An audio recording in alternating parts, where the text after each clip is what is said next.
Hey, what's going on, y'all? What's going on? Welcome. Well, I see you, Polo Sports. You after the intro, you can get on. After the intro, you can get on the panel. The link is your link is your link. The link to the panel is in your email. And others. Welcome to my secondary channel, the number one grinder, real talk. We here. Come on too after the intro. Um, this is another underrated men's talk. Yours truly, the number one grinder. We're gonna talk about man stuff today. We're gonna talk about different things. Um, lift each other, hold each other accountable, and have fun. That's what it's all about and everything. So we gonna get this going, brother Polo. All right. So let me get this going. One of the best kept secrets on YouTube. Yes, I am. Yes, I am. Yes, I am. Um, hit y'all with this intro. Be back.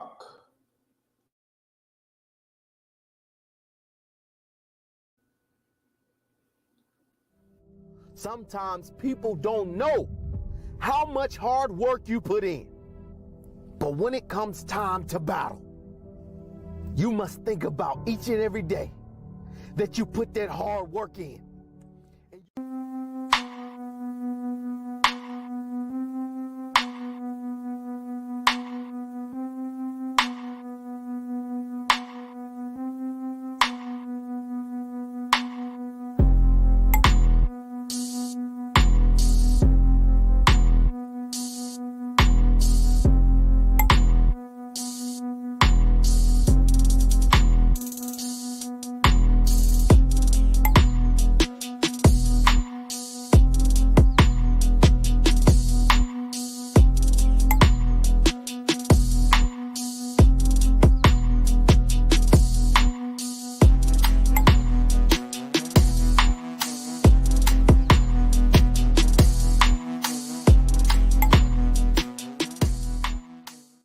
What happened? Why don't you play anymore? Brian Banks was 16 years old when he was accused of a crime he did not commit.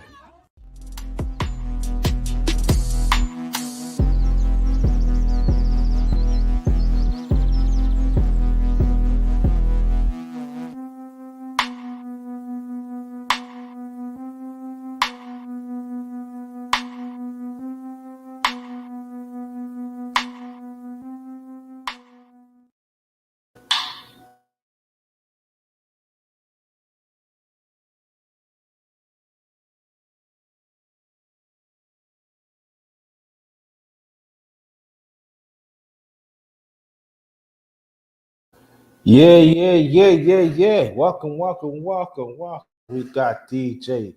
I call DJ Polo. I like that, but I call him Mr. Brother Polo in the house. Thanks for coming, brother Chi. You can get on too. Check your text, please. Welcome to the building, DJ Polo. He say he's in a bad area, so I know he's gonna be coming on in a few. This is another the underrated men's talk. We talk about men's stuff to encourage each other. And let me read this first. Let's just remember us as the righteous ones. We are still winners. That's the real. That's no one grinder. Yeah. Remember that. Remember that. All right. So hold on. Gotta get that off. Get that off. This is what I want. Okay. Um, get things situated here. See something.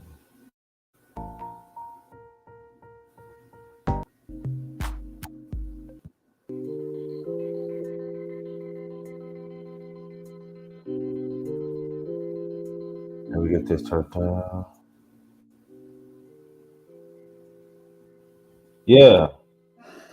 Yeah, yeah. Um, wait some more people to come to the. We'll get some more people to come to the panel. I already sent the links out. But let me say this.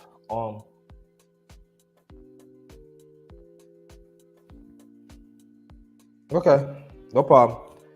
I say this.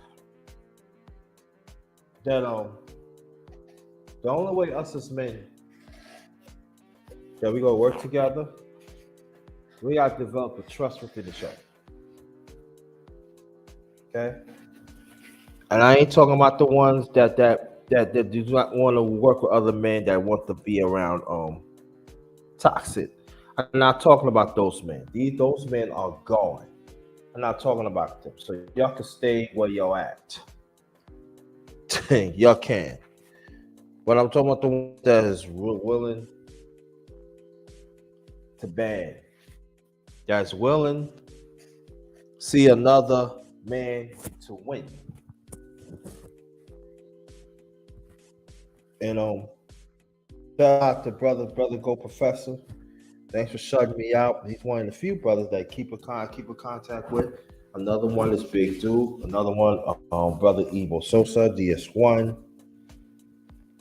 Brother She, brother Polo. You know, he wants to change numbers. So there's only a few brothers few men that I roll with, and these are real men. These are real men, and that's what it's all about. To win by any means necessary. And that's why I do these men panels for a while now. Because where's the togetherness at? There you go. Hold on in my. Like that. Okay. There you go. The one and only Big Brother there.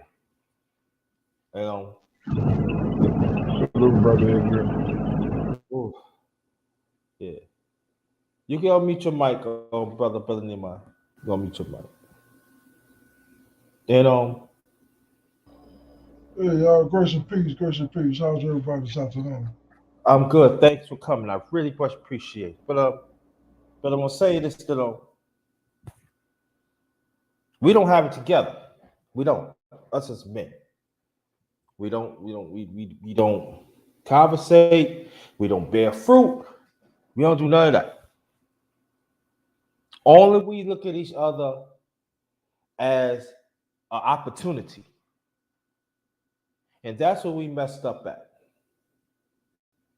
Oh, I can get opportunity for you from, I get opportunity. Let me show you. Instead of like break bread, do you get to know the person? Bruce goes, okay. That's what I'm talking about. Put yourself out there for yourself, get yourself better, and also help others.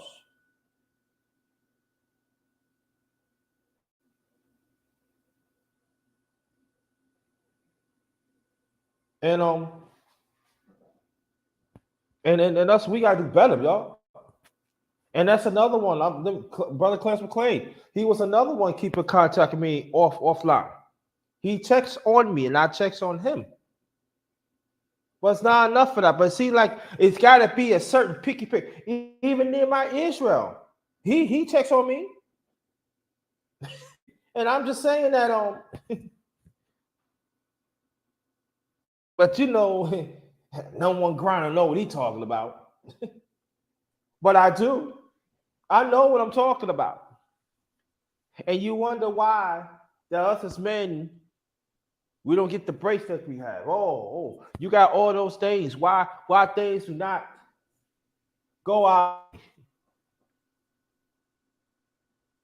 Because you don't want to share. You just want to share with selected ones.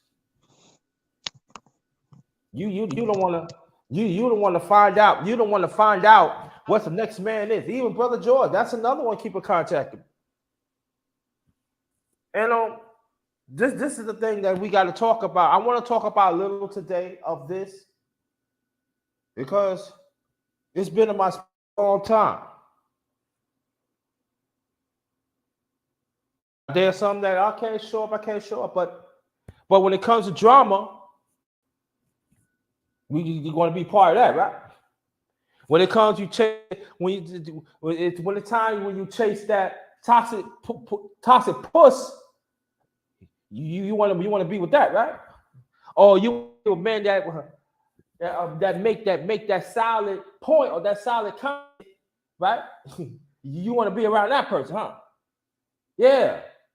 Let's talk about it. But when a person that is trying to bring something on this earth, that is trying to impact wherever they do, we want to shun them.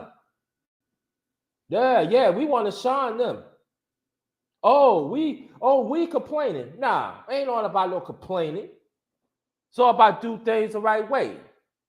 Us as men. And I say this before I return to the panel. If any man that wants to disrespect another man that is not all about helping the next man, you are enemy to me.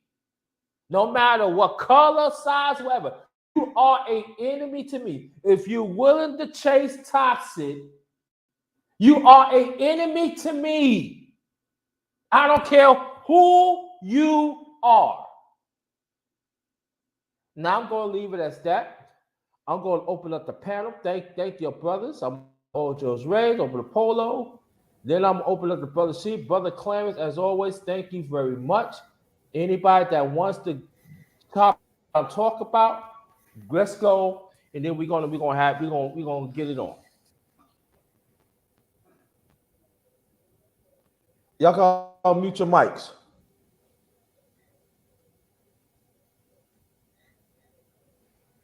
What's going on, fellas? What's going on? What's going on? Anybody can start. So what we got on the topic today? I want to get off topic. Yeah. But basically, I'm just talking about us as men. We got to do a better job to look out for each other. That's basically we talk about for now. Yeah. I'll start off. I'll talk about in this space. With situation that's going on with the brother.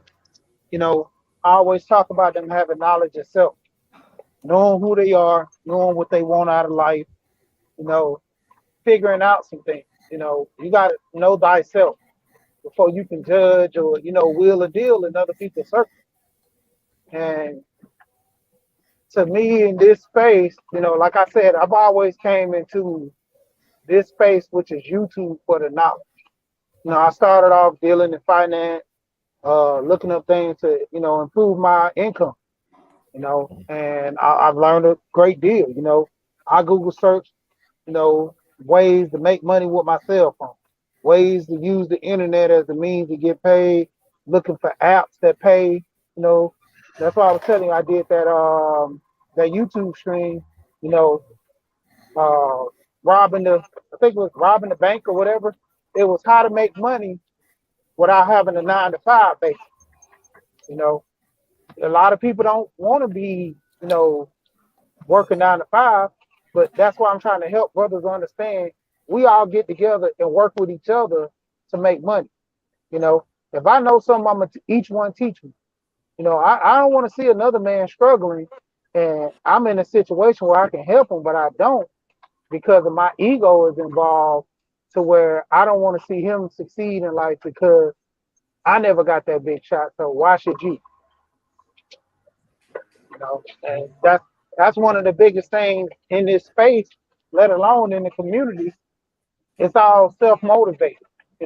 Whatever happened to, your uncles bringing you along, teaching you a trade, whatever happened to, just family members working with each other, giving that child a gift. And even with the men, we see how this situation is going in this space and in life, but there's a lot of men not reaching out, helping each other to make things a little better. I've always said, if I can get somebody on in a job, I can get you on. I've rendered service to help people get jobs. It was up to them if they took it. I had one of my close friends. I tried to get him a job in my company that I was working at the time. He didn't take the pretty much job offer because he wanted to see if some other things were going on. And his last result was trying to come back to me get a job 3 months later. I said, it don't work like that, you know. And as brothers, man, even if you even I told him it wouldn't have been no shot against me if he would have left that job. Only if he would have just went there and took on that job and said, well, you know, this not for me. I found something else. I'm gonna go do that, you know, because he was in a better place. He would have had, you know, the sense of us working together, trying to help him out, you know. And a lot of guys gotta, you know, put their pride to the side. You know, it's okay to ask for help. You know, like I hear a lot of brothers starting to say now, it's okay to tell her, you know, man, you all right, man? I'm looking out for you, man. I'm worried about you. You know, like Gold P did this morning talking about this. You know, Underrated, you was one of the ones he named. We all, you know, have the conversation with each other every now and then, checking on each other. You know, that's what's needed because we don't have that no more. Mhm. You know, so I just want to start by saying that. I appreciate. Glad you start that. Or anybody else that wants to talk about it first. Talk about it before we change up. Oh, let me. No matter of fact, you know what? My bag. My man, this is messed up. Welcome near my Israel. Welcome, my brother Clarence McLean. I'm gonna hit you up later on. All George, all raised George in the building. Thanks for coming. Okay, Will Strong, no problem. I appreciate that. That's my New York brother right there. Brother Polo and Brother She. Thanks for y'all. I'm sorry. Thanks for y'all for coming. Anybody else that wants to add on, you can. If not, we can go to something else. Oh. I think he got a good point. Salute to y'all fellas, man. Salute to the grinders. Salute to brother Israel. Salute to the brother Clarence. Salute to the brother Sheed and a salute to George, man. Salute to all y'all. But I think what was very key that he punched out on, or part that he touched on, was about having too much pride. A lot of times, man, the problem with us is that we're too stubborn to take constructive criticism. And then what do we look at it as? We look at it as destructive criticism. Now, destructive is being the problem instead of the solution to your community. Destructive is destroying your sisters. Believe it or not, destructive is actually encouraging women to take their clothes off to get money, even though we might like it and we love, you know, at least I know the majority of the men that's on this panel and everybody else, they love a woman's body and everything like that. However, we don't realize that that is destructive. You know what I'm saying? So I just think that us as men, we have to be more, especially in our community, we have to be more receptive and also be a sponge when a brother tries to lend a helping hand. A lot of times, and this is my last point, I think that was Brother Sheik talking, if I'm not mistaken. He was just saying about, you know, the job situations. A lot of times, man, somebody, you know, will come with an opportunity, and too many of us are so prideful to where we be like, nah, you know what? I think I can get something better. Not realizing that that could be your stepping stone. That could be uh, the opening door to something even greater, and possibly open 50 more doors ahead. But we don't never see. A lot of times in our nature, a man's nature is supposed to see the bigger picture of what's ahead. Women, they look at things short term and everything like that. By genetics, we're supposed to look at everything, you know, uh, from far ahead and everything. So, for instance, like Clarence, I think he's married. Like my wife the other day, she's like, "Well, why are you doing this, panicking and everything like that?" Not realizing that, okay, we're doing this for the future. Like she asked me, "Why did I get another car and everything? Why did I get a van and everything? why you get a van and why you da da da da. Well, you got to think the kids are getting bigger. You know what I'm saying? They get taller. We're gonna need more space, and it's just things like that. Women don't see that, but as a man, we are supposed to see that. And as men, we got to be able to see that with each other. So if Brother Clarence tells me something, if Grinda tells me something, Brother Israel tells me something, she tells me something, George tells me something, I ain't gonna be like, nah, man, I don't even want to hear that. But that's a lot of what we see right now, and it is very, very contagious, and we got to put a stop to it. And that's why we got brothers like Grinda here and everybody else on this panel, so we can go ahead and exterminate that right away and be able to show people that, hey, we can be receptive to information. But until we, like Brother Shoot said, until we stop having that pride and stop being stubborn, we're not going to progress. All right. Anybody else, please?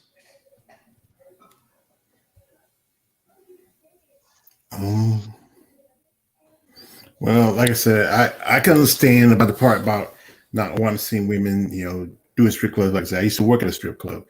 And the thing is, they had to do that because sometimes it's the way to make money, but sometimes it's just a way to, try to feed your family. And the thing is, the man supposed to step up. Like you remember, Chris Rock said, the job of the father is try to keep his daughter off the pole.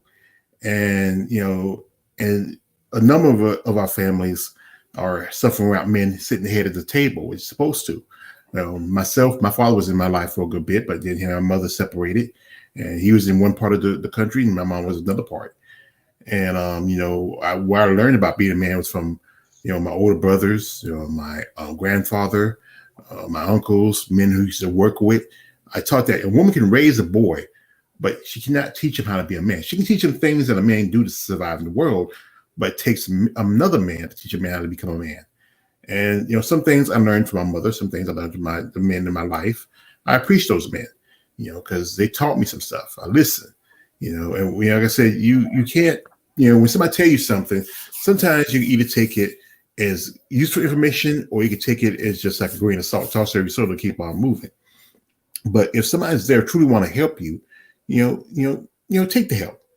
Sometimes I think some men are too prideful when it comes to when somebody comes towards them. Hey, I got an idea. You want to do this and you don't. And and they just sometimes say like, hey, to slap my face is you don't think I'm a man. No, I'm not thinking you're a man. I'm thinking that you might need some help. Sometimes like especially when we're dealing with mental health, especially in our community, we're telling all people believe that people dealing with mental health, that is a white person's thing. But only thing to separate white people from black people is our melanin. That's it. We're both humans. I don't say the word race. We're the same race. We're both human. We're just different ethnic backgrounds. We don't, like society has separated us because of, history of the sins that this country created against other people, slavery. And we're still, trying to still live in that middle fact of it. As you know, recently you had the comedian Joe Rogan, I call him Ho Rogaine, make comments, repeating the word N-word. But then they go after Sister Whoopi Goldberg because she made a comment about the Holocaust. Those are two separate things. I remember, if you remember, this guy, we used to work with Louis Farrakhan. I forgot the brother's name, tall brother. And he was on an episode of Donahue. And this lady stepped up. And she was a comedian. I remember she was in the movie with Martin Lawrence, the one Getting Dirty After Dark. And she made a comment. She said, like, yes, the Holocaust was a bad thing, but the Holocaust was recorded. What happened to us was never recorded. That was truly genocide. And, we still suffer under that. I was watching the thing where a boy, you stand up for another kid and his kid fought, and his kid fought. And then the police go and put the back of the kid instead of sit the white kid down. I see, our men go to prison every other, all the time because little things, for small things, a little case of weed, for a little thing weed, man went, for 12 years. While if you're white, you go to like a, rehab center. Just saw last week when the woman who murdered Dante Wright, she walks away for 2 years, and his family has to deal with that. They're killing us. They're putting us in prison, and it's tough. And then society looks at us and say, well, you should pull yourself by your bootstraps. We've done that several times, and when you do that, you knock us back down again.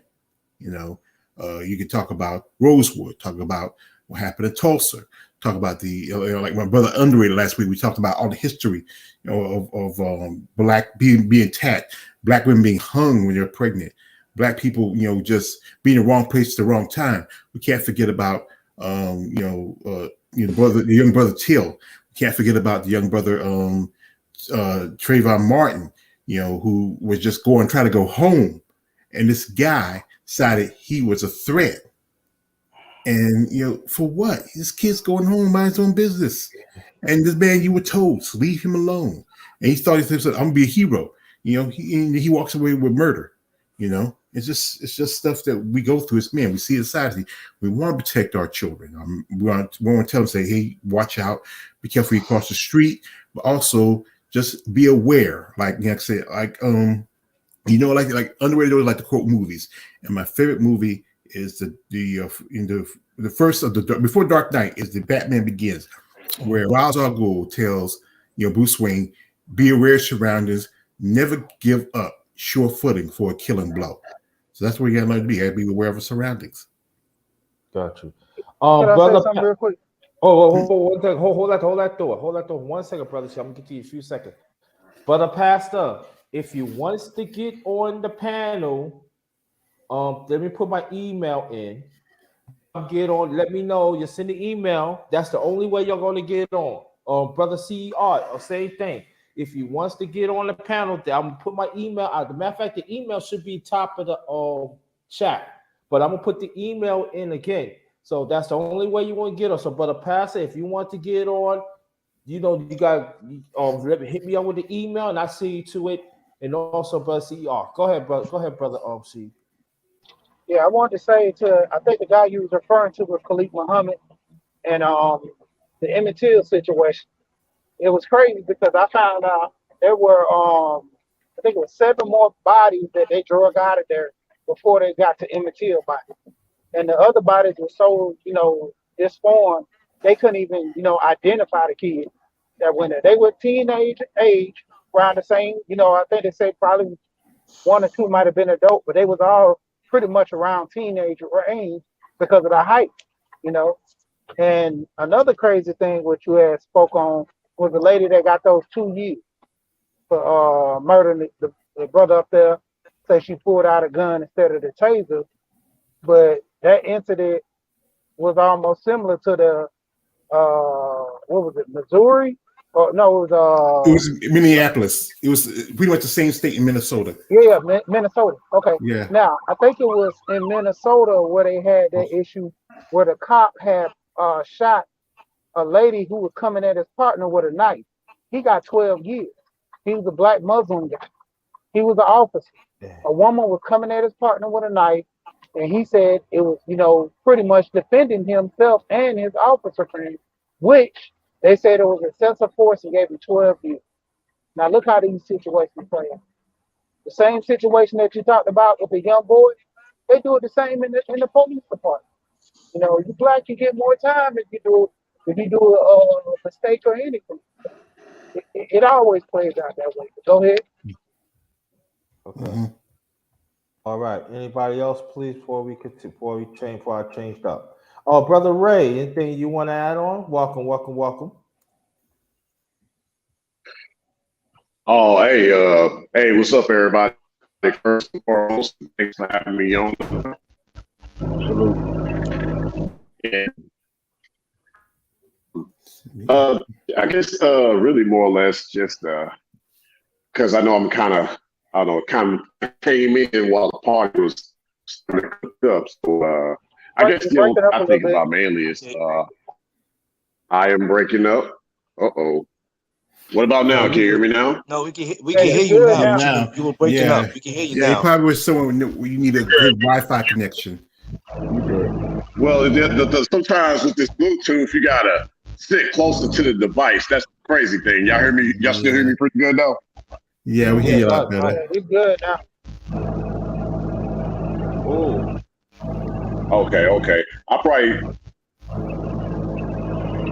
come yes. back. I'll check the device for y'all. Go ahead. Okay. Yeah, you come back out. Driving. Yeah, because sometimes There you go.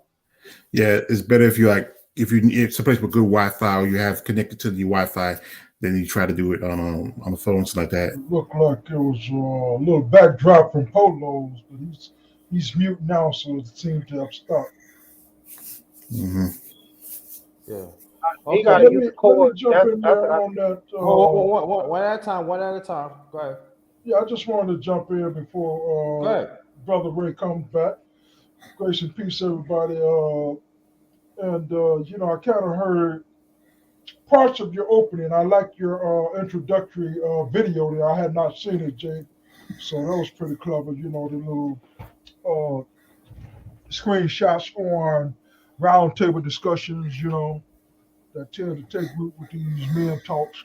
So I like the way George, kind of gave his treatment. I didn't catch Sheed as well, but if I'm going to go with the grinder there and George, though, I would like to think that we were addressing mankind more than just man himself. How we falling short. If that's what you were saying, JT. But like the brother got off into some of the contemporary topics on the thing. But my big thing was I was looking at the Ukrainians talking about getting their forces ready, and I'm guessing it's a largely a man's force. If it's a nationalistic thing whereby they bringing all reservists from the age of 19 to 60, and I said, okay, there's a group of men, that's trying to do their thing. They're gonna have to get it together to do what they got to do from another group of men that might be in disarray. So when you say men need to get together, I imagine that you are addressing, brothers, in regards to, our status. But then that's where I come in with that litmus test. I'm like, where is a man? I ask myself, at 62. So I missed that reservist call. I had, lockstep. I had been in the military. So, I would have been one of the brothers that had been called if, it did happen, because it's like suit up, fellas. If pressing in these times, if we're looking at, everybody think it's a World War III. I went out this morning, it's 19 degrees here. I don't know why it was, but my key wouldn't open my door. I don't have power locks. I just got a passive locking system on my car, so I don't have electronic. And I was stuck out there for a minute. Luckily, I was right off of a auto place where I can get me locked off, But on the way out, to shopping, I had to grab me a few things this morning to try to get my little dinner going today. And but the lady was talking about World War III. I'm like, yeah. I say World War III, man. That's a quite of a testament to mankind and how far we have come. If we're going to use any kind of history of men falling short, So that's why I said, where's the litmus test? For me, I think me certain I'm in myself, Nehemiah, speaks to that, and it does not discount anybody else's, treatment in terms of how they, just their morality, just their, identity, as one of the brothers said, this identity politics, dealing with identifying who you are and knowing yourself on and on and on. But yeah, I just want to throw that in there, the world stage versus, like the brother said, ethics stage. Where's your morality and your ethics? So again, where's the litmus test? So, Other than that, good afternoon, guys. And I'm hanging in here as long as I can. Like I said, I got up pretty early, and I'm expecting my nephew to be walking in a minute. But good afternoon, gentlemen. Good afternoon to you, brother McLean. Want to hear from you. What's going on, man? What's going on with you? You gotta pardon me. I'm kind of tired. Been busy, and then I'm trying to get ready to, get the wife straight before she get home from work. So, Okay. I'm gonna cook with you. I'm gonna cook with you, gentlemen. Cook with my brothers until she get here. Yeah, you better before she get to tell me. Yeah, do your thing, man. Do your thing. But yeah, I like the way she started it off, man. I don't like when she is on here because I feel like I gotta compete with him. Nah, I'm not. I'm just playing. That's my brother. I love him. I like the way he started it off, and it's something he said that it's so funny because I was just talking to my aunt about it, about starting the business because that's what I got going on now. Where I just got these cards made where now I paint people's apartments, their houses. Moving when they're moving, you know what I mean. I basically help them move. I don't have a U-Haul truck or nothing like that, but I basically help them move if it's in a local area. But helping brothers out, that's underrated. That's something me and you always talk about. We've been talking about that for about a year now, about brothers not helping brothers out enough, and you're never too old to take advice from another man. But it kills me because sometimes I be want to give up on the conversation because I see a lot of brothers who they're just comfortable with waking up and just sucking up all the air and not doing nothing with themselves. And it kind of, it kind of pisses me off, man. So I'm glad we having conversations like that, man. And being black owned, I was just telling a brother of mine, being black owned, man, it's the best thing you can do right now. Like she said, if you don't want to work that 9 to 5 where you're being told when you got to be to work or whatever the case may be, then you get out there and start something of your own. And that's what I did. I've decided where if I want to go on vacation and I want to go somewhere, man, I don't need nobody telling me when I can go. I don't need permission. I'm grown, so I'm gonna move how I want to move. But brothers, we gotta listen to each other, and not only it's not just listening, we gotta call each other more. I call Underrated all the time, or he'll call me on the time, and if we don't hear from each other for a certain amount of time, then something's wrong. He's either gonna panic or I'm gonna panic. Like, wait a minute, I ain't heard from him in 4 or 5 days. Something happened. So we got to reach out to each other more. I got amateur fighters that I call all the time. I got promoters. I got professional fighters that I call all the time, and a lot of times they think it's for an interview. I'm just calling just to see how you're doing and how your day's going. That's all I want to know. We can get to an interview whenever we get to that. I could care less if you ever give me an interview or not. But we all have to just check up on each other and listen to each other. And if there's a brother that's in need and he needs help, man, go ahead. You know what I mean? If he denies your help, then at the end of the day, you did your part. There's nothing you can do. You know what I mean? It's like they say, you can lead the horse to the water, but you can't make him drink it. But at the end of the day, let's all call each other more and check up on each other. Even if it's for 5 or 10 minutes, man, you can change somebody's life, just by doing that, man. That's all I'm gonna say on that. Good. You're back. I guess he's not back. Oh, I'm back. How do I sound? It's like a little rambling or something. It's a little. Sure. I don't know. There is this. You good? I'm somewhere like good, the man. room, the place where I'm at. Polo, when you're out there, every time Polo comes on, that backdrop is there. Oh, Polo. Okay. Okay. Nah, I don't. Okay. How do I sound? Sound good. Okay. Cool.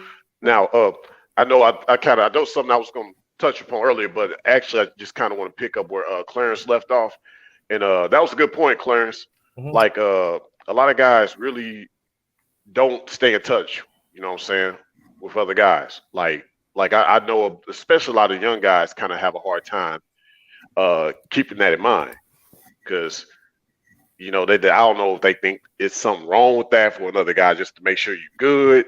But it's like, to me, oftentimes you have a dude, you check up on him, make sure he's good, and you know, heard from him for like who knows how long, and then he don't really give you a reason as to why he just was MIA, as they say where I'm from, missing in action.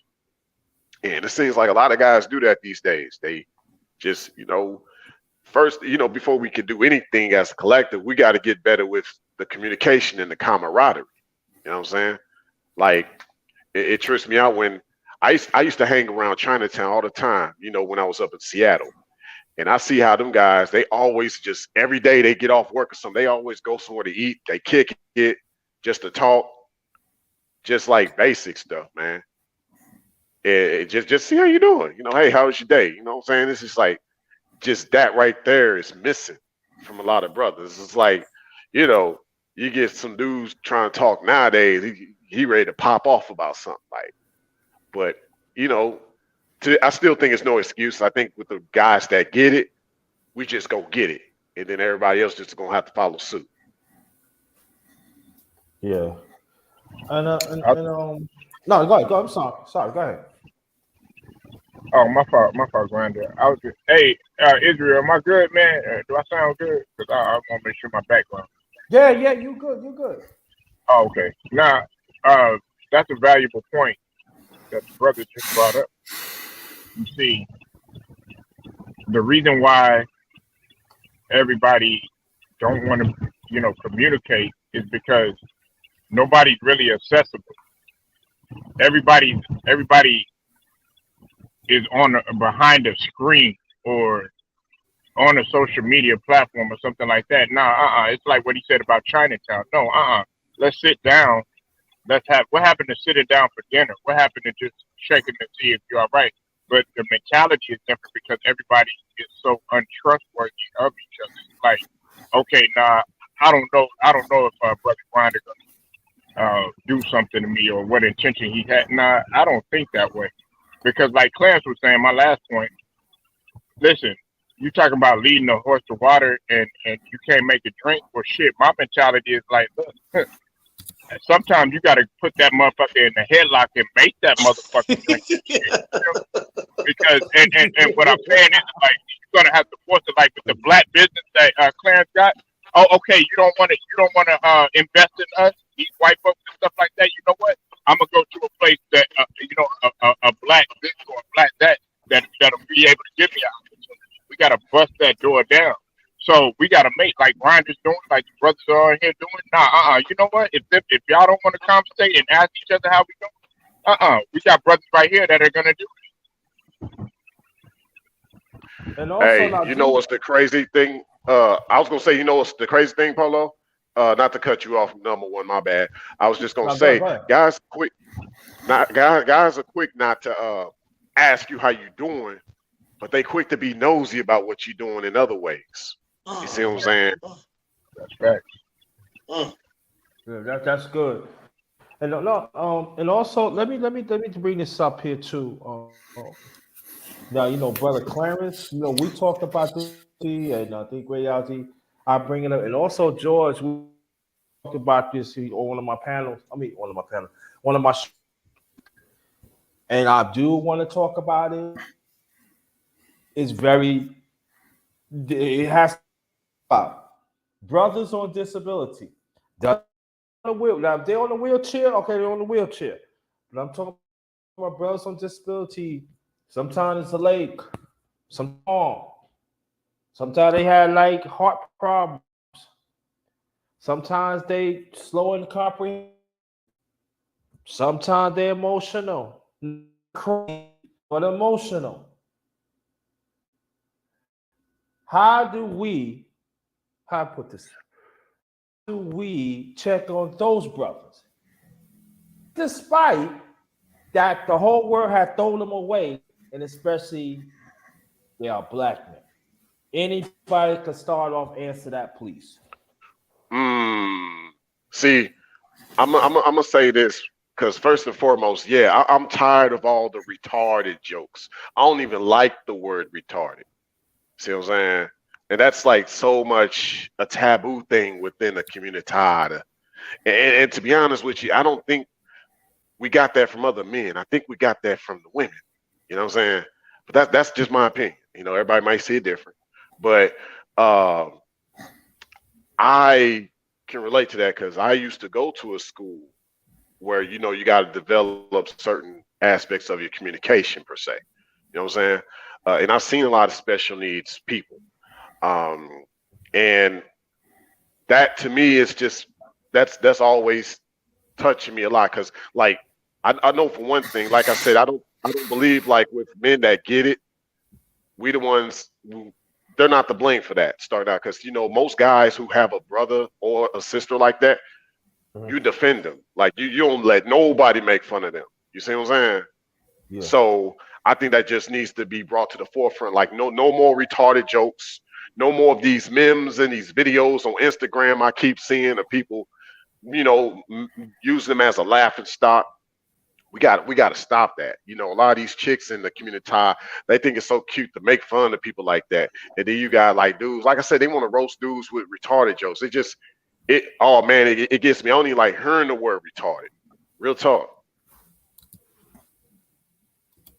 Anybody else before I cooking on this right now? I happened to watch a Cook. video the other day, a movie talking about just one guy. It was based on a young kid. How they put all of the they call it, at least my son, he was put in an IEP. I'm a non-custodial dad. My son just turned 19. Well, he's turning 20 in July. And he was in those classes. His mother had him in those REP class. That's individual learning. It's one of those things whereby they call them not retarded, like Brother Ray say, but what's that? It's individualized educational plan. I know that, but there's a subnormal. It used to be subnormal, and so many different qualifications. But it's basically said they need to be in a special education class, whereby what was illustrated in a dramatization of that was that they need to be given the same opportunity as anyone else, as you were saying, not be thrown over to the side and treated as an aberration, because most of them have gifts, and it's just like saying, okay, well, these people are known to be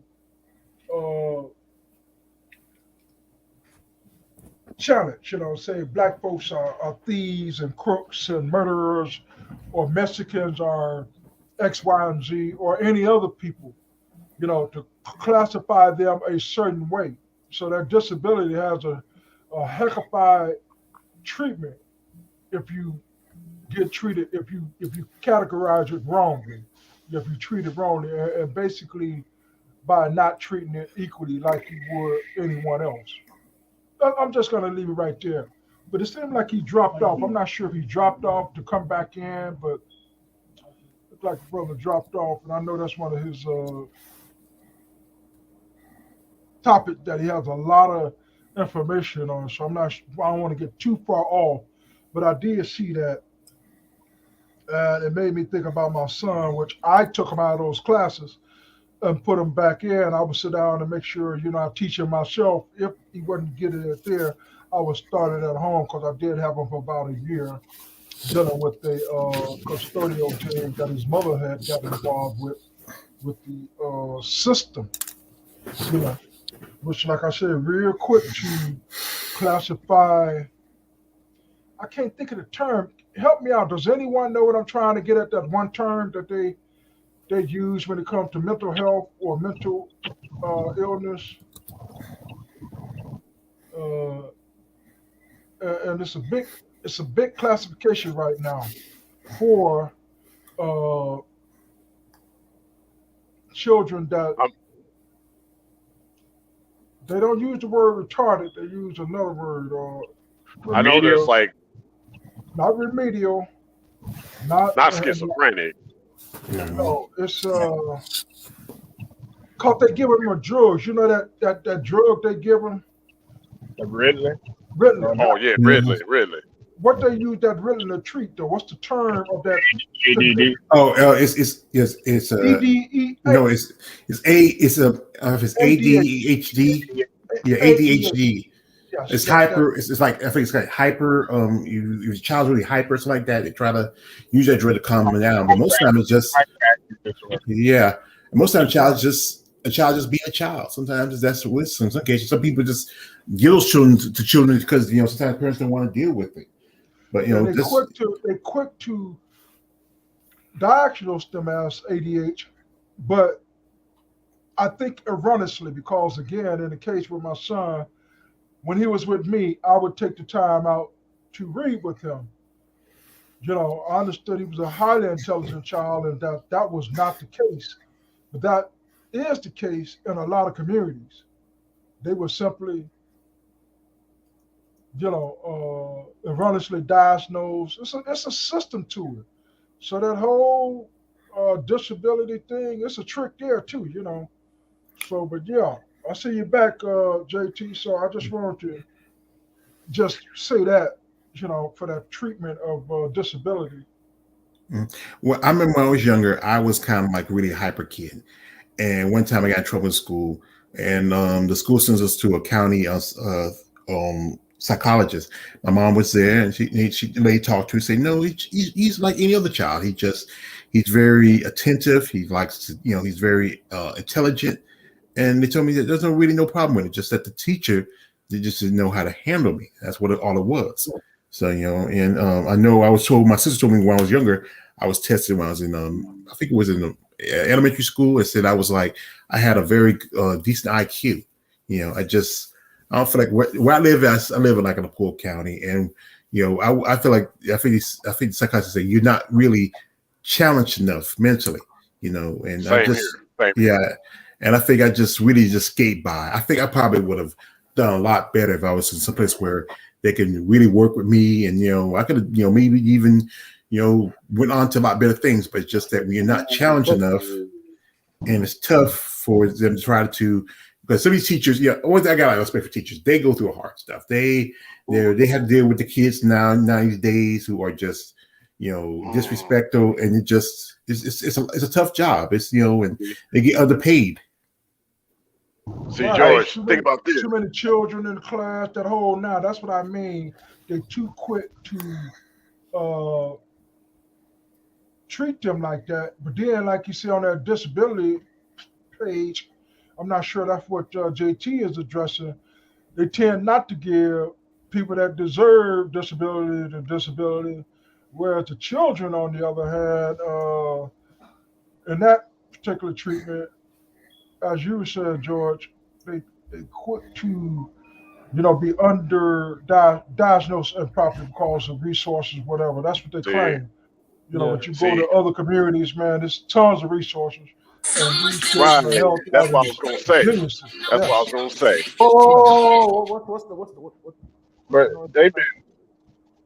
But my part. They've been misdiagnosing us for years, y'all. They always want to, every time something, okay, they, that's their perception of us. They've been doing that since the slavery times. They'd be like, oh, okay, well, they're this and they're that, not realizing that those individuals that you put, and they used to call it remedial classes back in the day, y'all. I'm just being real with you. Or they call it AB, abnormal behavior. But I'm going to give you two examples. Now, I think it was, I want to say it was she that brought up schizophrenia. I had two friends like that. One of them, but he was really crazy, but he was extremely, extremely intelligent and very gifted in terms of what he did with his hands, i.e. fixing cars. So, case in point, he loved to fight. You know what I'm saying? He loved to fight. That's what he did. But the dude would make straight A's. Like, he would do people's homework, all this stuff, but he had a really, really bad temper. But he knew how to fix people's cars and stuff like that. Or I had another guy who was, ADHD and everything, or so they say or whatever. But he ended up being a very, very extremely gifted athlete because they were like, well, why don't you play football? They try to get him to play football and basketball. And he would be like, man, because I don't want to do, he would do stuff like this, y'all. He'd be like, because I don't want to do that stupid, SHIT, and just pick up a chair and just throw it. Like, and they're automatically ready to, you know, put him in jail, or, automatically ready to give up on him. But all it took was some brothers that could understood and fathom what he was going to sit him down, talk to him, be like, hey, why don't you come out to a tryout?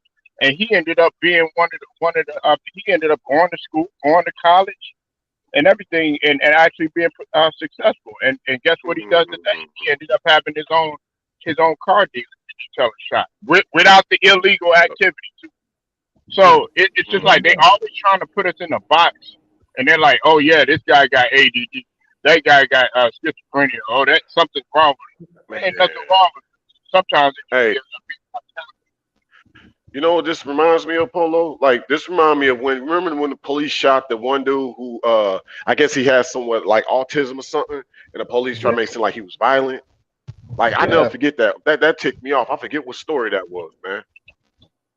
Yeah. But see, but Well, what you got it, bro. No, go make your last point. Go make your last point. No, it's like you brought up a good point. You see, when it comes to like certain, like like autism and stuff like that, it was a TV show. I forget what it was called, but a lot of people don't understand that when it comes to a child that's autistic, guess what? They're more tenacious than everybody else. And usually, when you have a tenacious type of attitude, stuff that people don't pick up really fast or something like that, you might see it. They might get frustrated at the fact that you don't pick up stuff as fast, but they're just highly intelligent and they pick up faster. So if a person's autistic and let's say he sees something that you don't see, you'll probably be offended by the way he comes at you because you're like, damn, why is he coming at me like that? But that's his way of communicating. And there's very few people that can understand it. But I just want to get that in my thoughts.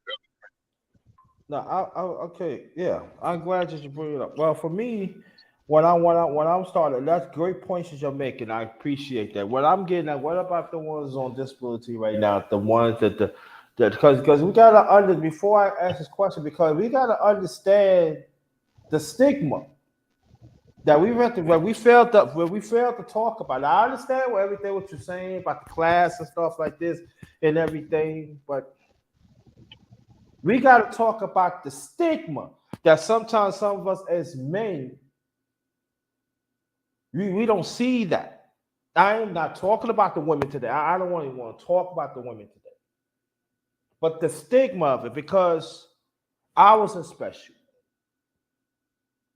And I know that when my mom's, when she was in the hospital, it was still grown people that I've been out of school, just like going on 40 years. They still, oh, school bus guy, ha ha ha ha. Oh, I not heard, the stigma that I had that actually, you see what I am and everything. And even my late youngest brother, he was Down syndrome. The stigma. How do we protect them? How do we reach out to them? How do we let them know that they are people too? Because let's get it straight here. That the brothers, the men that is on disability, when I'm talking about different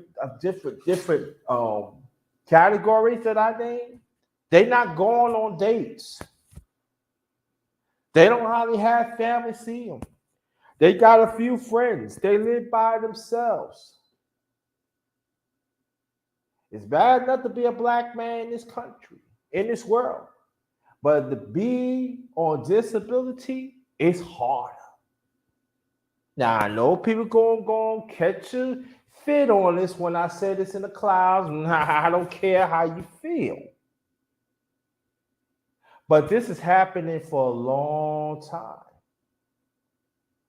And we are throwing away men that had talent, that had wisdom, and they still get thrown away by society. So the question that I'm asking, and please stick to the topic, please. The question that I'm asking, how do we look out for them and protect them, even despite of the cruelty they still being treated? Anybody else can get a shot at it, please.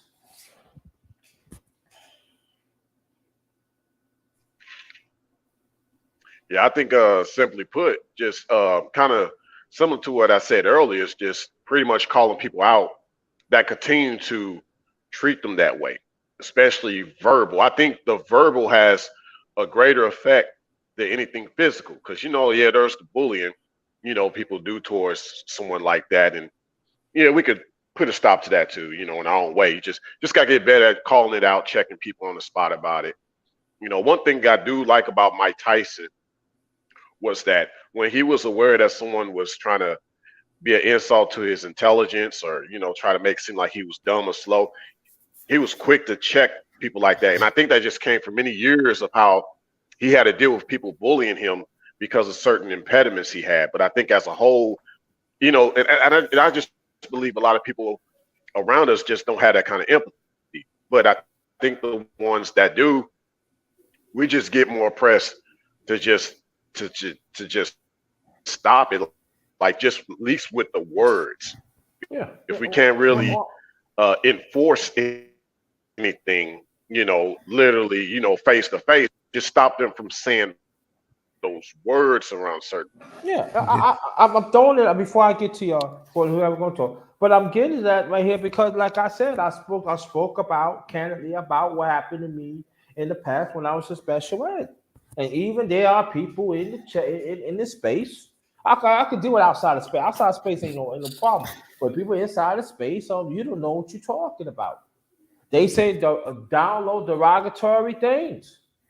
They are association that I used to be with. They don't mess with me because the stigma is a disease that we create. Thank you, Jeremy. Thank you, appreciate that. And so this is what I'm saying, that we got to confront this as men. Yeah, it's like they try to throw, like, when you are really genuine and wholehearted like that, they want to throw you under the bus if they want to sense that there's something probably not right about you or something, but they not seeing the heart behind the thing. Like, and I guess amongst the community, they probably so used to being oppressed and being looked at as lesser than human that they have to take that out on someone that they feel is less than human amongst them. And with allegedly people with a certain disability is under someone that's allegedly perfect. It's really sad. Like, but yeah, that and I think that's another thing you brought up. Number one, that's a great point. Like let's talk about those that throw people like that under the bus. That are saying these things, and they don't even say nothing about it. They don't even say nothing about it. They just let it slide. They let the homeboy roast the other dude. Like, and like I said, they just treat these people like a laughing stock on social media. That's really the most unfortunate thing. I could say something about the woman aspect of it, but like you said, number one, we won't bring that up because there's another dynamic with that altogether. Oh yeah, but you know what? Go more in your point reality. I want to get together with you and other brothers and even other women. We have to talk about this. What you talk about, the women aspect of it, we have to talk about it. And I know it's going to be some women don't want to talk about it, but we have to talk about it because it plays a vital role of the relationship of the black woman and her son, and also the nephews and even the cousins and stuff like that, because I've seen it. But I definitely don't want to bring it up today because I want to keep it a man. But we are going to talk about that. That has to be mentioned. All right. Anybody else? I want to say I apologize for a minute because I just got a call from a friend of mine, and we were talking. And one thing is about the thing with women thing is that civil rights and also the feminine movement was separated. They're both the same thing, and And I think our sisters are getting harder because they're both being black and women. And as men, you know, like Brother Ray talked about Mike Tyson. I remember I knew a guy said that he knew Mike Tyson back in the day. Mike came up and he was in, you know, from Brownsville, and how he used to be, he's hanging around with girls because, you know, he was smaller, you know, and he got into fighting because somebody messed with his pensions. And, you know, and sometimes that happens when you mess with somebody, you push them too far, you know, it just is they're just gonna fight back. Sometimes, you know, some people with special needs issues usually are very kind, very gentle. I know a guy, we used to work together, you know, for a long time. He is just a friendless, nice guy. His name's Bobby. I see him. I say, "Hey, how you do, my brother?" He say, "How you do, my brother?" We used to a couple of times. He used to come where my job was at. The girls knew him. He was just a nice guy, you know. And you know, and people got to realize that people with mental issues, they're not, you know, inhuman. You know, they got the short end of the genetic stick, you know, and you know, there's nothing you can do about that. But there are those who can learn, who can adapt, you know, but there are those who can't adapt to how the world is running, you know. And you know, I remember I'm a big fan of Mike Tyson. I remember the time he was doing an interview with a woman saying, like, you know, if we're gonna talk, I don't usually talk to women, you know, if we're gonna talk, we're gonna fornicate. So we're gonna fornicate. I mean, I you know, I loved Mike. He was being who he was. You gotta respect that. You know, some people hate him. People that love him because he was a good fighter, but hate him when he was out there. But the fact is, when you push a man to a distance, we push him far, he's gonna fight back. You don't like that. Like, you remember when you know, Floyd Mayweather was in the ring with Larry Merchant, and he's like, you gotta give him respect. You talk shit, you always talking shit. And Larry Merchant said, if I was 50 years old, I'll kick your ass. And you'll be 50 years old, I'll still kick your ass. I mean, it's just, you gotta respect a strong black man. And people hate that when we're strong. I think there's that old saying, you know, what's more scary than a black man with education who understands the, you know, what's the situation. Like how in slavery had us read the book. They tell us what's in the Bible, but don't tell you what's all in the Bible. And always religion. Like, I'm not too religious, but I know religion often has been used in our community to bat us over the head. If you have faith, that's good. You believe in God, that's good. But don't use it. Don't twist it to push kind of ideologies. Like I watch I'm working on this thing about Condoleezza Rice. And we'll talk about because it's Black History Month, and I got to talk about because she made history. And the guy she worked for, he used religion to win our vote. And people are gonna say what Trump did, but and we'll talk about what Biden did. But the fact is, we as a people, we need to put down our foot and say, you know what, you're not doing what we need for us. You want us to support you, but you don't do enough for this community. You do enough for the other communities. It's just two-edged sword. We have to, as a people, especially the men, we have to get in front. We have to, get out there. We have to, say, hey, you know what? Enough's enough. Respect us as men. Don't look at our color, but say, we are men too. We live in this country, and we deserve the rights. And we need, help for our families, our children. There's so much needs to be done, but other people get it before us. Yeah.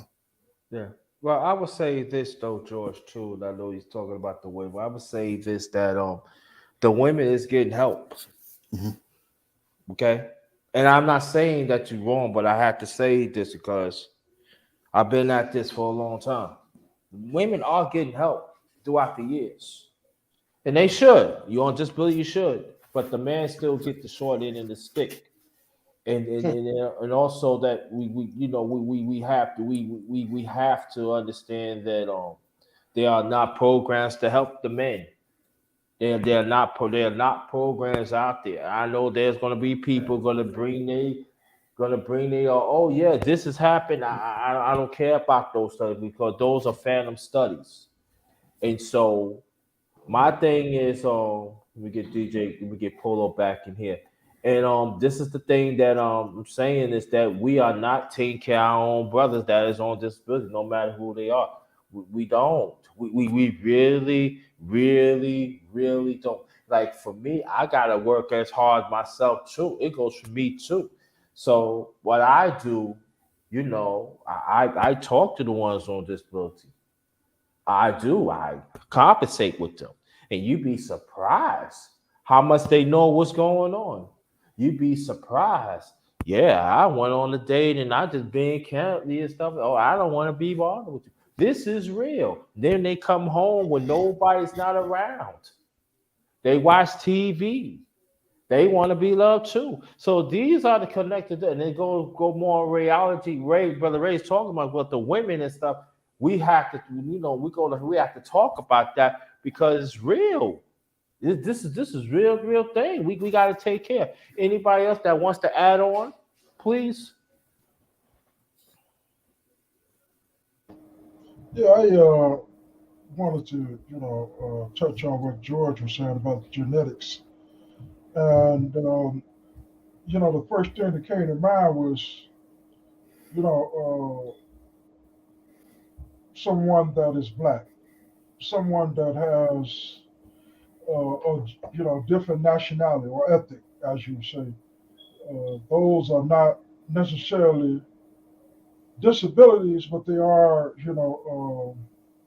like you were saying, stigmatism. We're highly stigmatized for being black. We're stigmatized for being poor. We're stigmatized for being, short, tall, and everything in between. So that stigmatism, I think, like you were saying, it's a matter of awareness, and probably to a lot of cases, like you were saying, legislatively, it should be some kind of law to make it even. Like you said, if the women are getting more resources than disabled men, I'm not sure what you were addressing there, but because there are so many different disabilities, like you said, if it started out education wise, if it started out genetic wise, like I said, being too short, too tall, or we know that women have been, second class citizens for whatever reason, which we're trying to, correct that, with education, with legislation, with, information. So, yeah, I think that, all mankind, like I said initially, it's a mankind issue. It's not a thing particular to men. And Jay, like you said, you got a lot of skin in the game. You got a lot of, you've been at it a long time. So I could understand you being a staunch, advocate for a particular instance. I mean, like I said, I'm still kind of, not sure what that is. But disability is a really big area. Stigmatism is a really strong, characterization of all of that. So yes, and I'm going on mute here.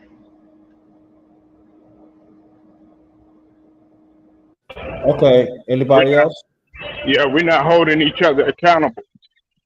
We don't have any enforcers. That's both men and women in our community. We're not holding each other accountable, and we need to and check people and check them out of love. And if it has to get a little confrontational, so be it. But the people of where I'm from, they hold people accountable. That's all I had to say, Granny. All right. Anybody else that wants to let me read the comments. I'm sorry. Let me read the comments first. But get you, Brother Ray, I want you to get into it too. I believe hyperactive happens when there's no father in the house. I was one of them. Yeah, okay, Cap. Yeah, that's something to be talked about too. And also we gotta understand too, there's some types of class and also racism too. And then I think that sometimes is really getting swept underneath the rug. Because you know why? Because I've seen it, I've been through it, and I see other people been through it too. And then it's still happening right now. Go ahead, Brother Ray. Well, my thing is, and I'll just give y'all a little bit of what I've had to go through because I had a speech impediment when I was younger. And so my thing was, I moved to a different neighborhood when I was younger, around like 1988. That's when I moved to this newer neighborhood in St. Louis. And obviously, still living in St. Louis, just moved to a different neighborhood in St. Louis. But I was trying to make friends. Well, people noticed my speech impediment at the time. So of course now being able to speak the way that I do is like my testimony. But with that said, at that time it wasn't like that. It was pretty bad, at least not really speaking out against my speaking, but just what I had to go through because of it. So I was trying to make friends, and people would constantly call me retarded. I had it as a result. I had to end up fighting people twice my age for most of my childhood, and eventually, of course, puberty hit. So I ended up like a gentle giant, and it's funny because you get a certain age before you really start to become more sound in mind. At that time, I was like, yo, everybody that did this to me, I'm gonna do this to them, I'm gonna do that to them. You had all these thoughts in your mind at the time, but still, you just think it all started from you just wanting to be people's friend. But they kept calling you retarded, and they kept trying to fight you, and you had to, you literally had to snap on people. Like you like, look, quit making fun of me. That's how I literally, that was my childhood, man. It was crazy.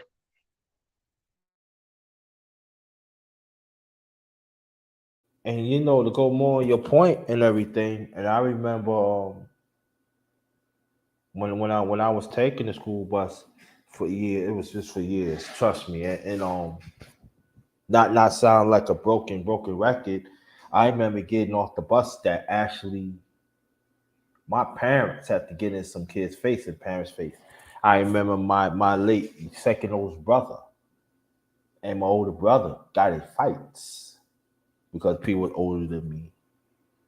I remember trying to go to my grandma's house and everything.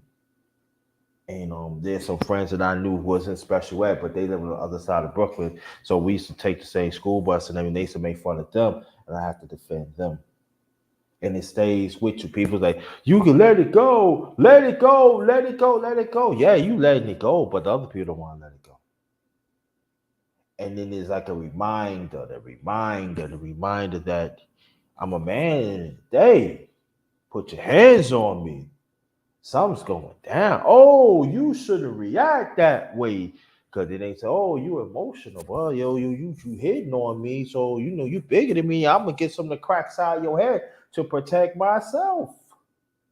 There's a lot of functions that really going on that's the ones that go through it that we fail to understand. Years of neglect in your community, years of isolation. Even you play a sport, you know, and I'm gonna get with you, Cat PY too. So I know that there gonna be some people like fathers not around and stuff like that, but there are fathers out there in the community that defend this against this too. They are black women, there are mothers out here in the community had defend this too, against this too. And sometimes they have to go in the house and explain to their kids, hey, you don't listen to them. If that's your friend, that's your friend. Because you know why? Because I heard it. There's a brother named Chris. We still cool to this day. He had to fight for me. Now, you're not going to jump my man JT. You crazy? We thumping. We fought. Me had to fight. And his parents to see him, oh, mommy, daddy, you not saying to me, that's my friend.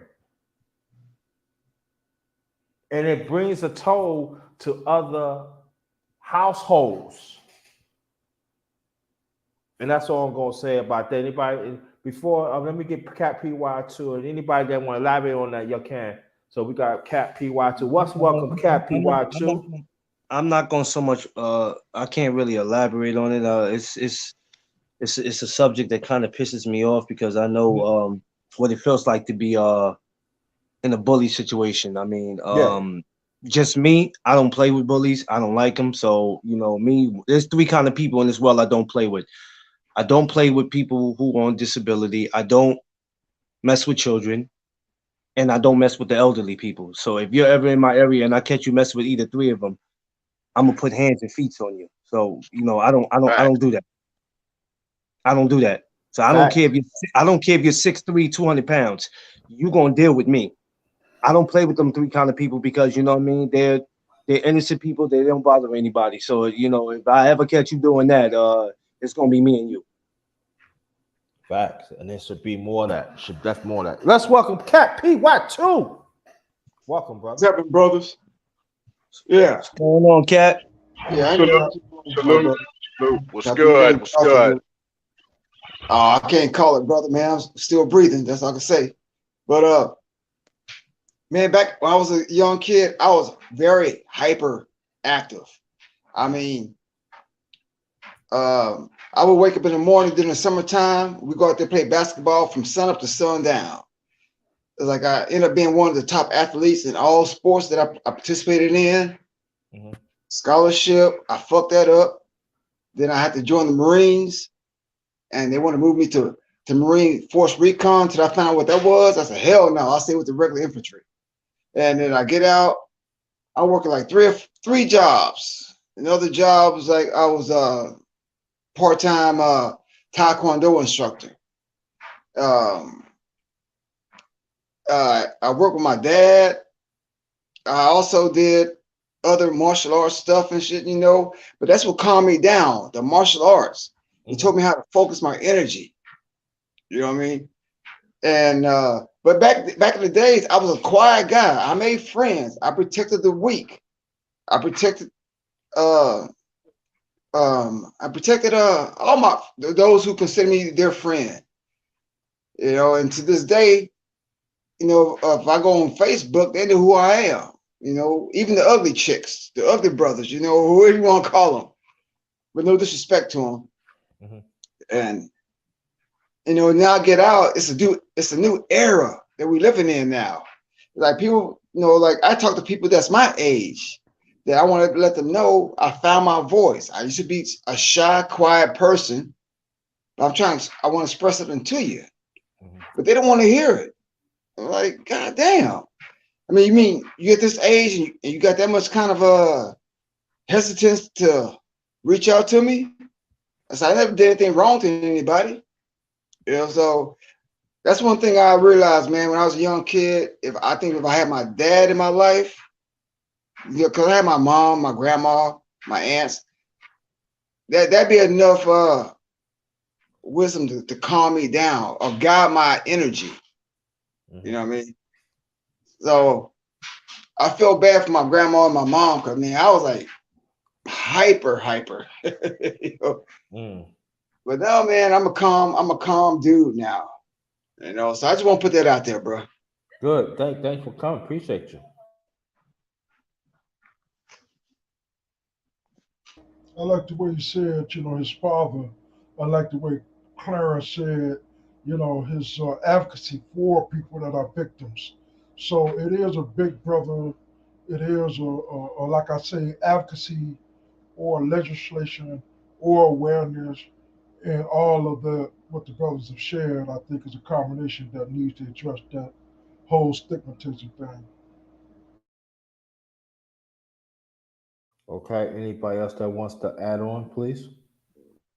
And I believe that diagnosis they put on black kids about being hyperactive. No, it's not that. It's like maybe the mother, she's if it's a single mother, she's out there working for the family and she ain't got time to deal with that extra shit, So sometimes it takes both parents to deal with it. You just can't. It can't be one parent. It's got to be two of them, or maybe some family relatives, or something like that. Yeah. So I could. Oh my bad. No, I'm good. Go ahead, brother. No, I could relate exactly to what you were going through. It was just that, like, when you talk, because I lost my grandmother a few years ago, and it tore me apart. And my grandmother was my best friend, but what was odd is how strong she was mentally, but also physically. And another thing to touch off of what you were saying, Kat, and everybody else that's in here, hey, they always trying to say, oh yeah, well, why is he so hyperactive and stuff like that? But you see the example right here, what exemplifies, okay, you can't stereotype, our people, because guess what? Look how successful he was. He ended up being the top athlete. ended up going into the Marines. And think about it, Grinda, Clarence, Israel, Sheed, and George, and Cat, everybody on here. Think about it. Every time they try to classify us or stereotype us and stuff like that, all they doing is just making us stronger. And we kicking the door down in every single sport, in every single job classification. And they always got to, and what do we all say? Like Kat said, okay, yeah, they said I was hyperactive. Oh, this person said I had a speech impediment. Oh, this person said that I was, retarded over video or whatever. But those be the most talented people. And my last point to what she was saying earlier, man, it was always making fun of me. But the best thing about growing up in the hood is that when you rank on somebody good, or you beat somebody ass, or you get the best of somebody, or you're good at a particular thing, guess what? They praise you too. You're going to get a little hate too. So I say that to say this. All that people that made fun of me and stuff like that, man, I go back at them. And then the teachers would do it too. But they didn't realize how smart I was. And I was blessed with common sense. And that's what all these guys on the panel, we blessed with common sense. And it never stopped us. And we're going to keep going. Yep, common sense. Exactly right. That's why I've never been in prison so far. I should be in prison right now from the shit that I've been doing. But I never got caught, man. You know, so I'm not bragging about it. I'm definitely not doing that.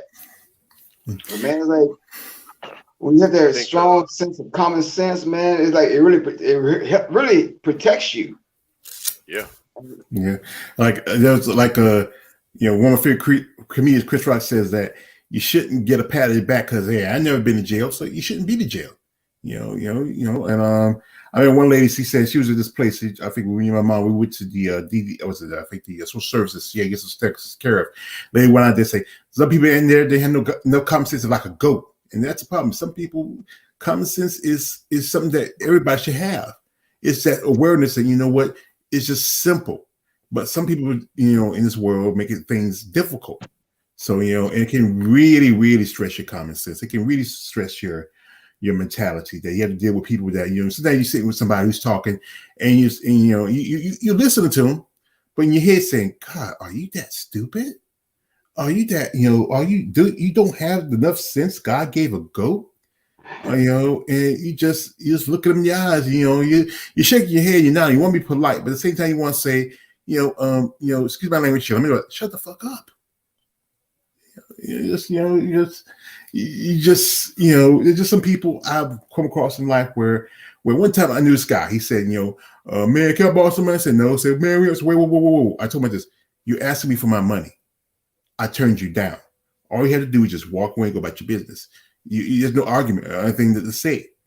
That's what you do. If you approach me for something and I say yes, okay, good. If I say no, then just move on. Don't stand there and try to argue your case. Your case is already lost. I'm not Judge Judy. I'm Judge Judy right now. You lost your case. You don't have the evidence. Why are you wasting my time? Move on. I'm happy to help somebody who wants help, but then, sometimes I'm going through something and I can't help everybody. I gotta save myself. Yeah. What's funny is back in the days when I was younger, man, I was working around Dallas and shit, man. And the workers were shocked. I would sit down with homeless people and just talk with them. I said, man, maybe you want to hear their story. See if they're telling the truth. But it's up to common sense to figure out if they are telling the truth. And so, but when they see the reactions of the homeless persons, like they said, damn, man, you got a gift. But I don't see, no, it's not a gift. It's just all about showing compassion. Sometimes people need a shoulder to lean on or hear or ear to listen to them. And so all you gotta do is hush your fucking mouth and just shut your mouth, open your ears and open your mind and just take it in. And you weigh out if it's truthful or not. Could I say something to that? Go ahead. There's a channel, it's not in this space, JT, but it's Atlanta street interview. And there's a guy that go around and he interviews homeless people. Ask them how they get homeless, how long they get homeless, their family situations, and actually just what brought them to that point. You know, Yeah, I see that. yeah, it's on YouTube, and a lot of people have some interesting stories, man. To a degree, it, I mean, for me, being a humane person, it puts more things in perspective to me to kind of say, if I was going through something, my life ain't that bad. You know, I can do a little more for people. You know, I can see a situation in which some people are trying to get over, but to the extent if you're gonna give, man, just give out the kindness of your heart to help your fellow man, or fellow woman to a degree. Do it for the right reason. Not doing it thinking that they're gonna do drugs anyway, because technically we don't know a lot of these people's situations. A lot of them are not on drugs. I seen one where the guy was just homeless within 24 hours, and one where a guy he was homeless for 5 years, moving to Atlanta. The first time he stepped foot in Atlanta, he was homeless, and been homeless 5 years since. Yeah, I've been homeless, Yeah. and that's Yeah. why I was able to sit down and listen to the brother, or brother, sister, whoever it is, I think that's what they really want. They want somebody just to listen to them, Yeah. I think what it is that we have to get to right now, and I know that is the word that I'm thinking right now is advocate. I think what it is that now listen, we gotta be. I didn't mean to bring the women up, but you're gonna understand what I'm saying. When the women are homeless, they advocate for the woman. They make sure they go through the process, and they will not be homeless. I know that for a fact when I was to live in New York and been in Virginia almost 10 years. Now, in the other part, not so fast. If they have programs, they move it slow. Not enough money.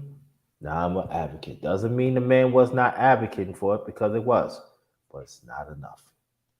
Underrated. I don't want to cut you off, but my wife is watching right now. She said, Tiffany said, watch your mouth.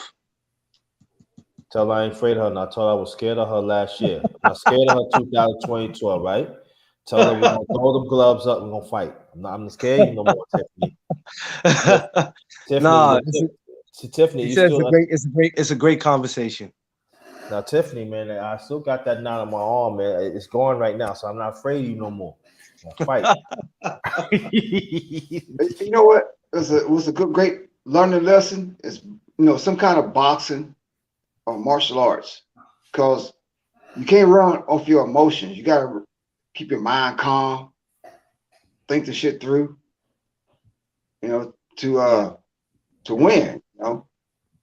Yeah. And I think like 3 of my nieces took Taekwondo, and I tried to teach my little niece boxing. I said, man, you cannot fight with emotions, because you're gonna lose. Yeah, but women, it's about emotion.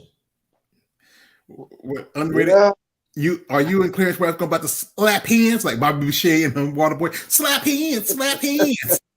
No. See, there you go, Waterboy. So that's one of my favorites. You better cut that shit out. Water sucks. It really sucks. Water sucks. It really sucks. And you know what? And I'm glad you brought up Waterboy. No. Oh, no, go ahead, Pap. You was talking. I'm sorry. Go ahead, brother. Go ahead. George, you crazy. No, I'm just saying. Hey, Clarence, I'm gonna say something. I know that for a long time. I wish people already knows that about me. That's why I got the Joker. But see, if you watch Waterboy, right? Mm-hmm. Now you see how long it took them to help him, right? Yeah. You see how long it took the resource. Look what they thought. He did nothing wrong. He taught a lot because he had to go to school, doing well in school, and look what they turned on him. But it took for him as action, right, to gain the respect. Because you know why? Because it happened to me. because I was pretty good at basketball. Oh, now you're nice. No, you know was my friend. And that's the stigma. That's the stigma I'm talking about. You gotta do something to gain that friend. And you was never really my friend. Oh, I think somebody want to get at it. Go ahead. Yeah. I was gonna say, just to add to what you're saying, there's one more person. You brought up the water boy, right? Yes. So Forrest Gump, he had nobody help him. Yep. Nobody. Yep. None. Yep. Mm-hmm. We had Jenny. No, Jenny ain't shit. We ain't gonna mention Jenny.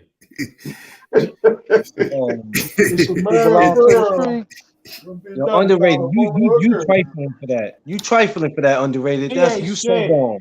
Yo, he put his love out, and she went to a guy beat up. Then he came back to her. Then she left somebody, and they drugged up. Now all of a sudden, when he left with a somebody, Jenny, I do anything for you. Sorry, God, shit. That was his jam. Yeah, you have to croak on the road. It was Jenny Temp say, "Run, Forrest, run." That's one time. That was more than one time. Up to do with kids. You remember? Remember, Jenny was a broken girl herself because you remember she came from. Yes, she was. You can't remember how her father treated her sisters. Men today. We ain't talking about women. No. Come on. Jenny had more help. No, listen. Jenny had more help than Forrest Gump. Her problem was she did not take advantage of it, and that you have to see it like that. Well, she didn't make Forrest lose it his first time. George, you're killing me, man. No, I'm not. Saying, I'm sorry about your roommate's bathrobe. Of that drunken stuff, man. I ain't going to get that drunken stuff there. I'm surprised that. Let me shut up. No, I'm not. I was thinking this too, though. Like she kind of. I don't know if there was a part of the movie, and somebody can correct me on this, but I think there was a part where she questioned his ability, if you will. I think she said something like you kind of like slow Forrest or something like that. And he was like, I know about love. The stigma, right? About love. Yeah. That's the stigma. Am I right, Ray? Hey, but at the same time, he could have said the same to her, because she knows she was raised in a household with an abusive father. Maybe he was sex abusing her, but she was out there. Never did. That's what I'm saying. She was out there living her life to the fullest, Right, and, but she had help. She refused it. Forrest ain't getting no help. That's true. Yeah. And see, you got to also look at the fact that with him, he had actually I guess you would say a special needs. He comes from a special needs background, right? Because he also had to deal with polio, right? Yeah. But she just came from a traumatic background. So it's totally different situations. Yeah, that was a great fucking movie that Tom Hanks made, man. But see, y'all want to bring a dynamic. Y'all not listening to what I'm saying. I get what you're saying. We hear you, Underrated. We hear you. We're just talking about a movie, and we're using that movie. I don't want to hear about that doggone Jenny. Jenny had money and she blew it. She want to get blowed up and want to dance in the top, almost full of Then all of a sudden, then she gets sick. Who she ran back to? Forrest Gump. Then Forrest Gump, he always in love with Jenny. I can't really fall for him because ain't nobody really love him except his mom's and his mom. And then the one who lived with him, the maid. Those are two ones that really fall for him. But other than that, man, I feel what you're saying, JT. Yeah, she want to live her life when goddamn, I forgot his name. Forrest. He was giving her all this love and care, but she rejected it until her life it ran to shambles when she caught that HIV. Yeah. That part when I saw that we were in your Black Panther party. He's always polite, and he even though he was he had disabilities, he was still able to he was good friends with Bubba. They had Bubba got shrimp, and That's the life is. He has struggles. And Bubba, I forgot. And Bubba was on his side too. I forgot we can't live by Bubba. Yeah, can't forget about Bubba. Bubba also had a disability. Yeah, right. And Bubba had disability too, so he related to him. Yeah, and that breaks my heart when Bubba died in Vietnam. I mean, Bubba for us, like they were like brothers, and they loved each other. Even though they were two different men from two different backgrounds, they loved each other, and they wouldn't. I think the saddest part of the movie next to him when his mama died, when Bubba died. I just, I can feel that when my mama. It's been like if you look at that picture, like radiology you're talking about, there's a lot of significance when we talk about. There's a lot of message behind it that we basically really talk about.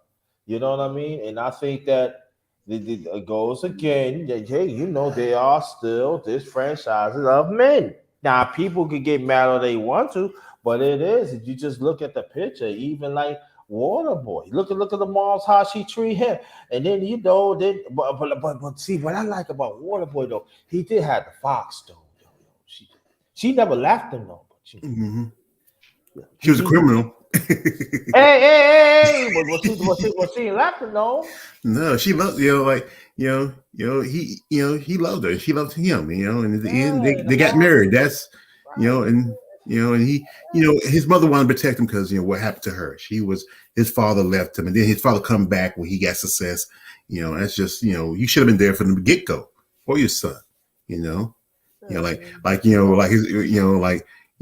talk about his mama. Any man. If you've been raised by your mama and you love your mama, you will fight a man to the. That's the one point that I didn't really like about the movie, how they portrayed the men. I didn't like it. I didn't like it. But still a funny movie. I didn't like it. At the end, I love my mama. Shut the fuck up, but we already know that pissed me off too. Why you piss off my man? Say love his mama. We already know we love your mama. I don't want to hear that. You won the game. Sound like a hater. I think that's the other thing too. If y'all want to really talk about that, because one thing I think about is also how Mike Tyson had that issue of his father walking out, and he had to deal with that with the public over the years. But my point is, I think just to make a safe haven for men and manhood, and me and you are number one for sure. We gotta definitely do something at my channel too in regards to really talking about that. But my thing is, it's like I'm just tired of here nowadays where, okay, cool, mom's got your back. Great, but we got to acknowledge our fathers or just fatherly figures. Like, there's not enough of that. Too many guys are glorifying their mama, who they probably secretly are a son husband to. You know what I'm saying? Like, we got to get back into this place where, see, exactly. So it is out here, and it's like, it's to the point of where, like you said, number one, where the black man, like, to him, to see him in a line of being a decent man or a good father, that's taboo. It's all about, if these dudes coming up to get a Heisman Trophy, what's the first thing he gonna say? First and foremost, I want to give a shout out to my mama. My mama, she was there for me. You know what I'm saying? Like, I just want to break that, man. Yeah, we got to break the cycle. And It also, can't be broken if the fathers stand up and take accountability. Yeah, but Cap PY too. But we hear that all the time. There are fathers out doing, and they also too. We got to understand too. I know brothers that I grew up with that they say they put their mom. Oh yeah, the father walked out on me. The father walked out on me, and come to find out, the father never walked out on them. He was pushed out. He was giving money for child support that he was never really seen.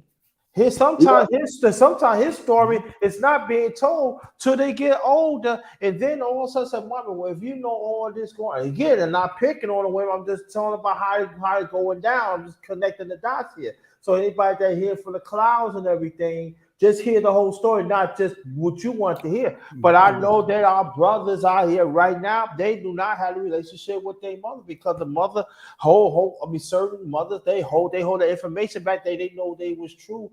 How could you do? You told me a lie. You mean that man? You said that's some man. That was my father, and I couldn't see my father. I don't care. But that wasn't about you. That's my father. I need my father. Now my father feel a certain way that he don't want to see me and stuff. Now there are some that was a success story. There are some like that. I know this guy straight up.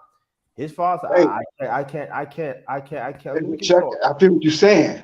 I was the same way, but I had never asked my dad because I ain't know that like I had a dad. I mean, he pop up on every 6 months, whatever and shit. Give me a haircut, whatever, And then I give him my half brothers and sisters is that they love him, but they don't have their full respect towards him because how he did back then, drinking and womanized and all that kind of shit. But my brother, he's successful. He's a corporate lawyer. My other half sister is a psychologist. And so they broke it down to me. I said, well, I never knew that because But we hear them stories all the time. I understand what I'm saying, and you a success story too. So we need to give you props for yourself too. You need props for too. But we hear those stories all the time. Yeah, I can see with Camp because my father, when we were younger, he was. Salute to Cap PY too, man. We need to salute him. Salute him. Yeah, salute the Cap. Salute to you. Thank you for your service, sir. And I remember when I was young, my father was still around for a good bit for me and my younger brother and my younger sisters. But then we got much older. He kind of distanced himself. He moved away. Last time I saw my father before he died was it was like maybe about a couple of years ago before he passed. And we were talking to each other, and we talked to each other like, a man and his son. And you know what? I think we kind of settled some things. There's some stuff I was hearing from other people's side about, what involved me between him and her, my mother, and my father. But he's still my daddy. And when he died, I cried because he was my, this was like this. When mama died, I didn't cry. Because you know what? I had time with her. We were together. Mm-hmm. She was my riding buddy. When I used to come home from work, and this is what I used to do. I say, Lucy, I'm home. And she called me Ricky. And we used to ride sometimes. You go, shopping with her, hanging out. Sometimes, me and my older brother and her, we used to go out together because, we were her two oldest sons. And, me and my father, when he came, last time I saw him before then, was, I didn't see for years. He used to come down here so often. I did get a chance to see him in 19. I was usually work or something like that. And we, and one time when, after my older brother died, he come through and we talked a good bit, and I remember the day when he died, I was working this place. I couldn't go. He was in Jersey, and my older sisters and my aunt went to Good View. I wanted to go, but I couldn't afford it at the time because I just started this new job. And, it was sad because, he was my father, and you know what? I didn't get to see much as I did of him like I wanted to, but he was my daddy. And I'm gonna marry my daddy. It's just like, and also stuff I learned because truthfully, like, you see my Joker killer, I would say like this: my father was a drunk and a fiend. My mother didn't like it, not one bit. He did things that was awful, but then he realized those mistakes, and he, in the way he apologized to us. My mother loved my father. He got married. They were married when she was 16. He was like 20. He already had a son before they got married, and then they had me, they're supposed to have 7 children. Then I had a brother who passed away at childbirth. And then there's just only 4 of us left. And you know what? And there's times that I often wish that, he was around. He was, around for me and his grandkids and his great grandkids. I mean, just, that's the thing is, when this stuff happens, when fathers walk away, as a man, you had to fight for your children. You may not have born them, but you are part of their lives. You create them. A woman can only carries a child, but it takes a man to create that child, and that's a piece of you. Walking this world, that's a piece of you, and you should be like any man who takes care of children, who stands up and be a good man. Do what you got to do, what you need to do as a man. I respect that. But these guys, some of you run around having babies with this girl, and then and you're not a man. You're just a sperm donor. I used to call my father that sometimes, but then he's a skeeter. That's all you are. You're just a skeeter. Yeah, just skeeters go in, you run in and boom you out, and you pull out. It's not like in a porno. Pull out and you just there is a result of that.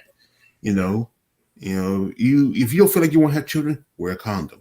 Don't go in raw. Because sometimes the worst thing that happens, you can get a disease, but also you have a child here who needs you, depends on you. And my mother had to take care of me and 5 other children plus and raise a family.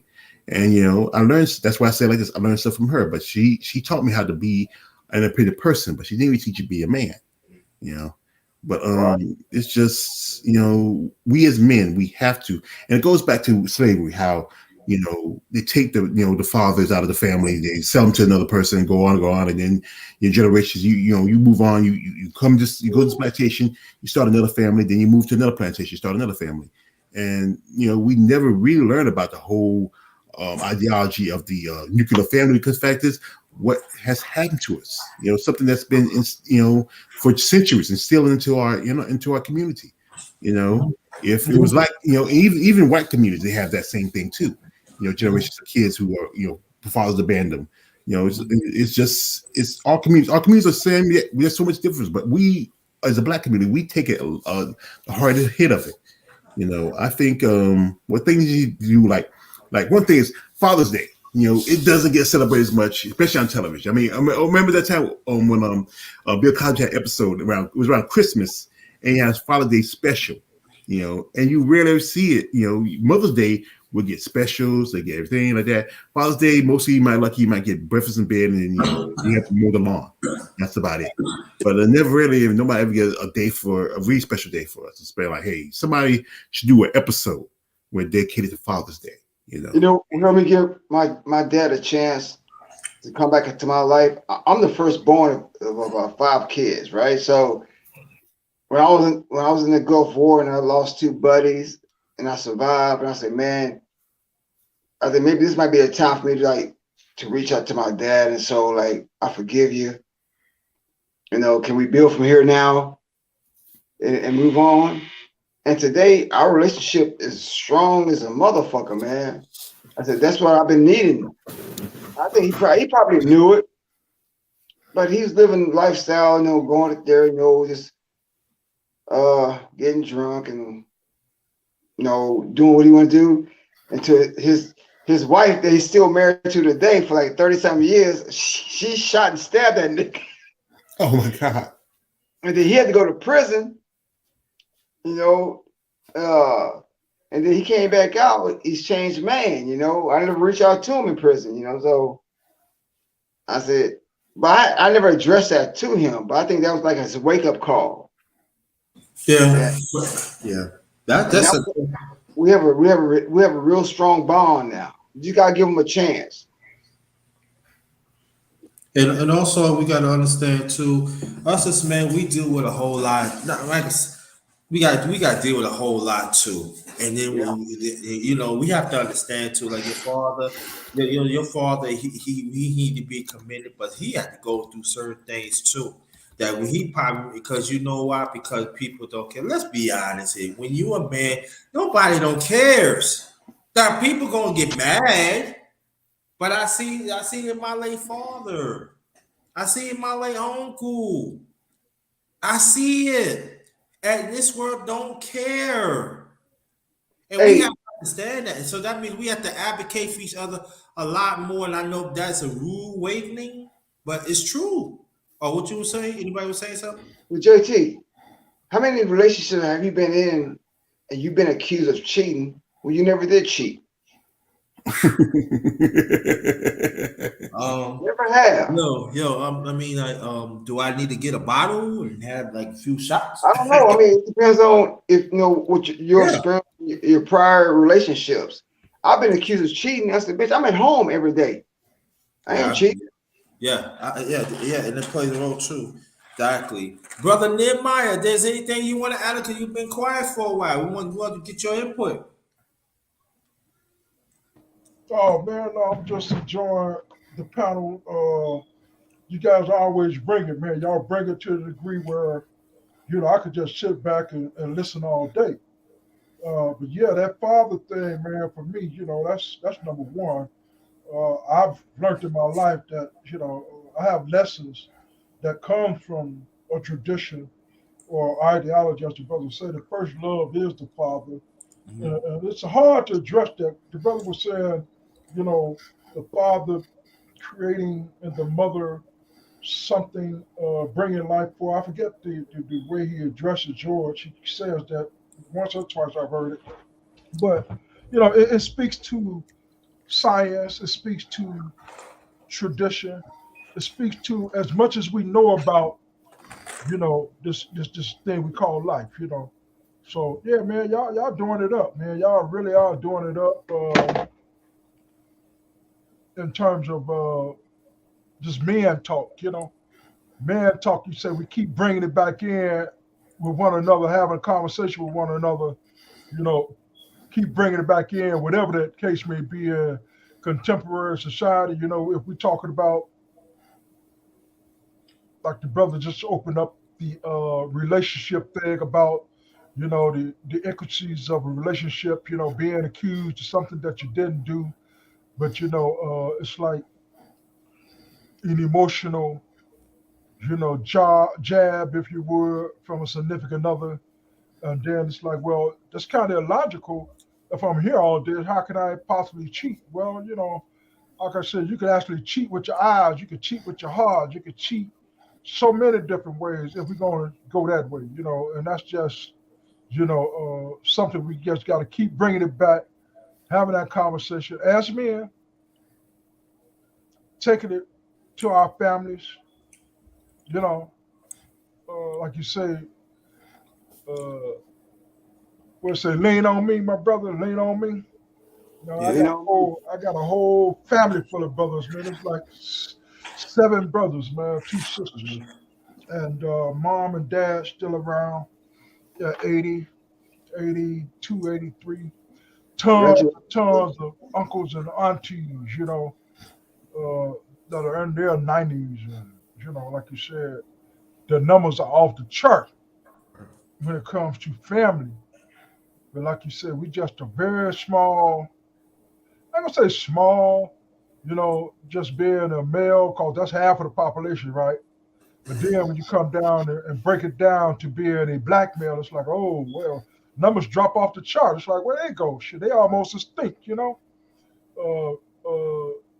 something that you can identify as a black man, versus some of the stuff that we start to see.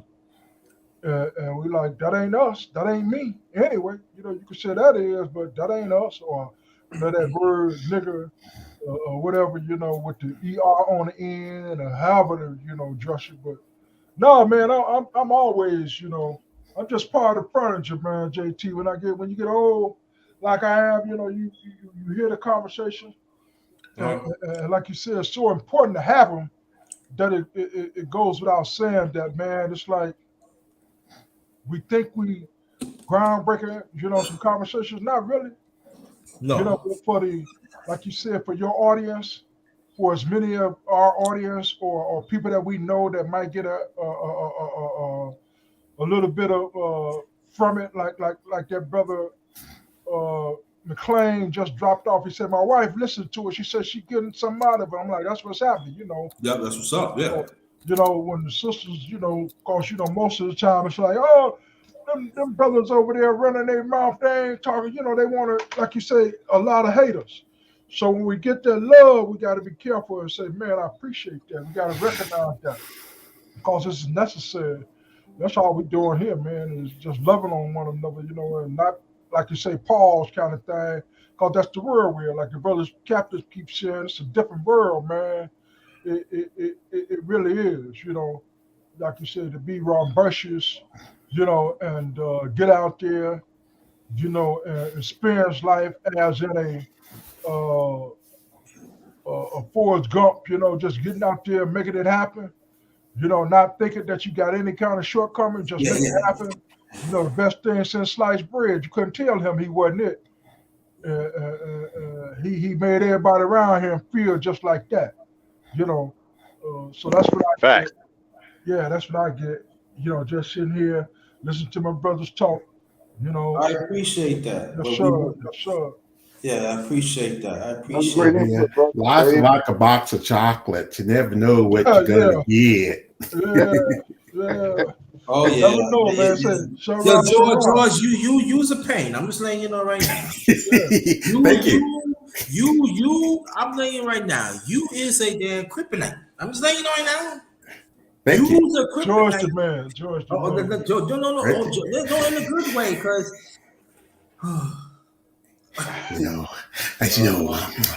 sometimes life is about anarchy.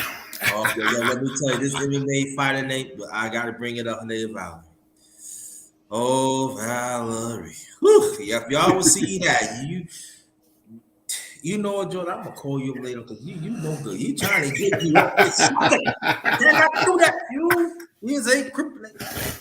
So going around, you ain't outside.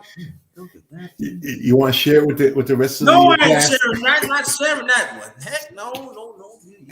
I know people gonna be like, hey. No. We don't stick to the man. This is mine right here. Next time I might, but not this time. No. Yeah, it's that guy that remember that old what was it, the commercial was saying like, brother, you gotta get your own. Get your own, yeah. But so it is. It's one of those, like they say, what would be will be. Every life there's a rain must fall. That's what it's all about. Said a man born a woman, few days full of trouble, man. It gets worse. It gets really, if you live long enough, like you said, to experience some of these things, you definitely got a lot to share on these kind of panels. yeah. So what we gonna do? I know y'all got things to do. I want to be respectable. So what we're going to do like this? We'll make a last remarks. I want y'all to stay because I want all of us close it out as a family. So Cat PY2, give your last remarks. All Joe's Rage. George, you give your last remarks.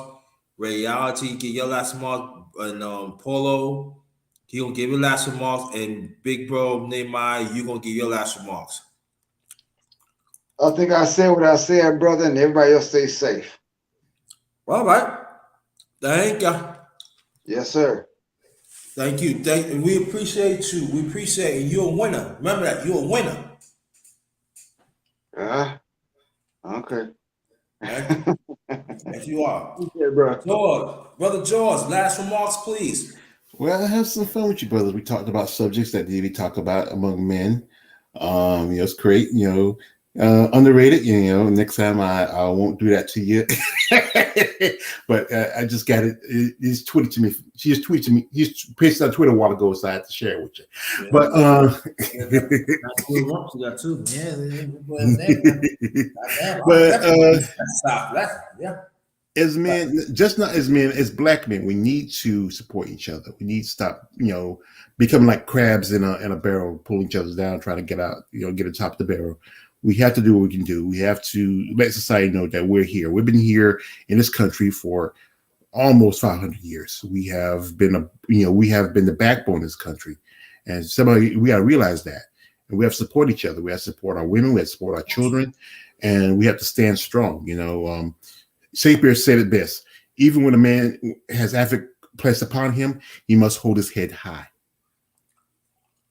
Okay. Brother Ray, last remarks, please. Oh, man. This year, this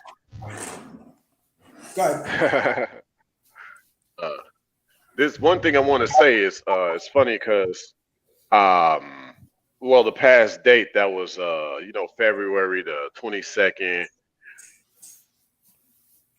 22. If you hyphen that, sounds like something else, and a lot of people have been pretty much going in that direction. So basically, you put all the twos together, it's like like an automatic.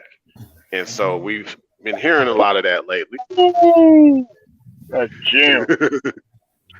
No. Yeah. Okay. Let me shut up.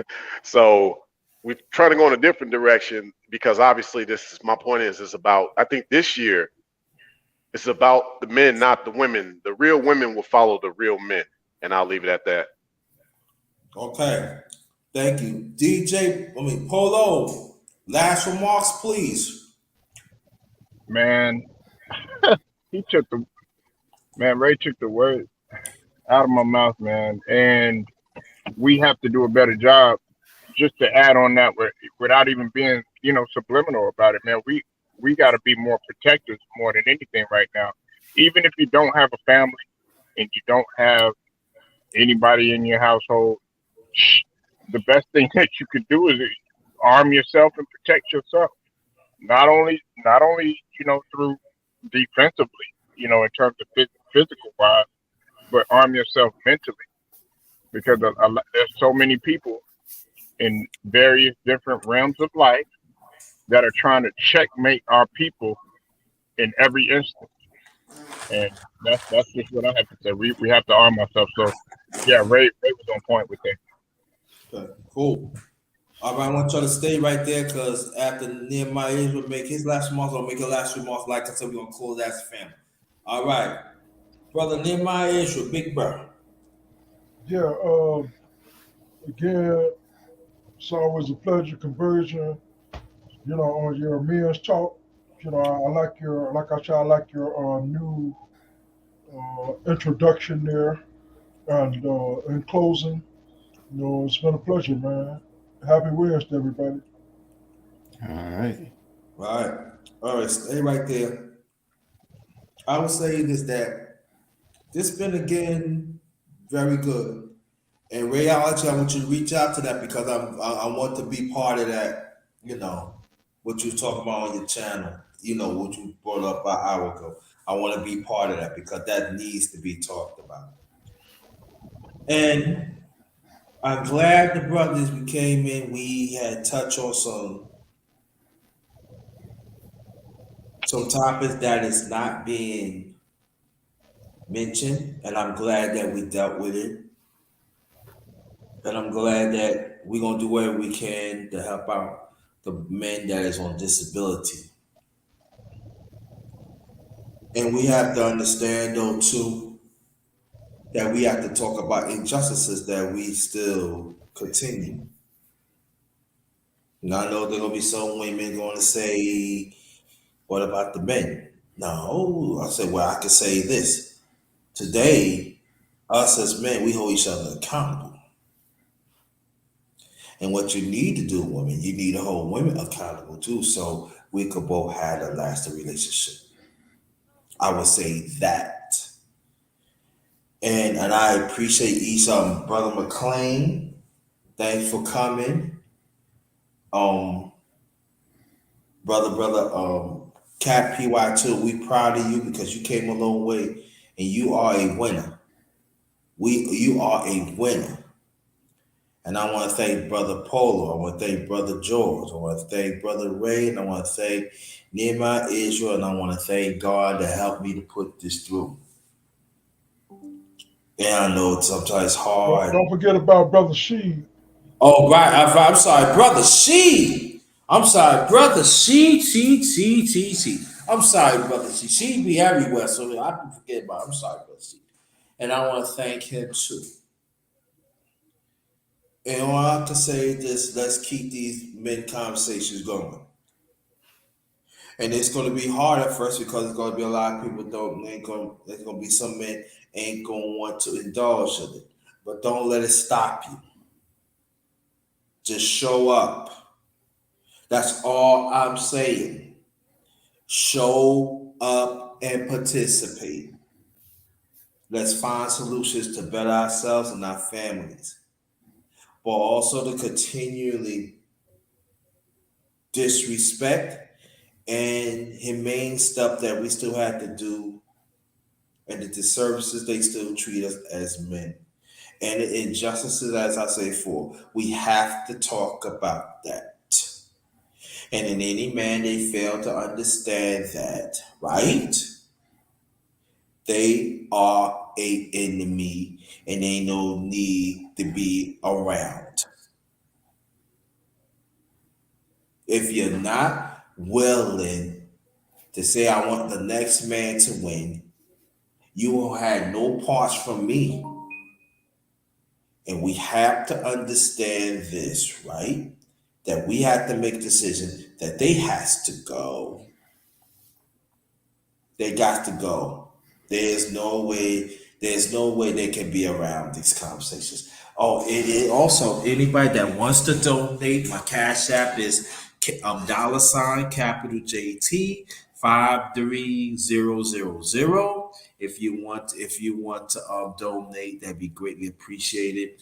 Hit the like button. Excuse me, hit the like button, hit the bell.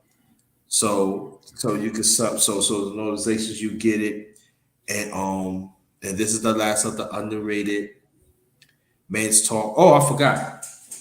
Anybody that is traveling to your destination or home, if you're single or you're married or you're in a relationship, or you do your thing, buddies. Make sure protect yourselves at all times, because the climate out there is real, and we don't want nothing to happen to y'all. So on behalf of my secondary channel, the number one grinder, real talk, your truth, the number one grinder. All the brothers that show up, thank you so much to bring a lot to the table. Y'all have made my day, and just keep on working. Just keep on working. No matter what this world tell y'all, you keep on working. Maybe you don't have a lot. You keep on working. You keep on stacking your purpose up. Because we are winners. I know that. We are winners. We winning. Not the fake ones. We winning. We the one gonna come throughout the dungeon to the light.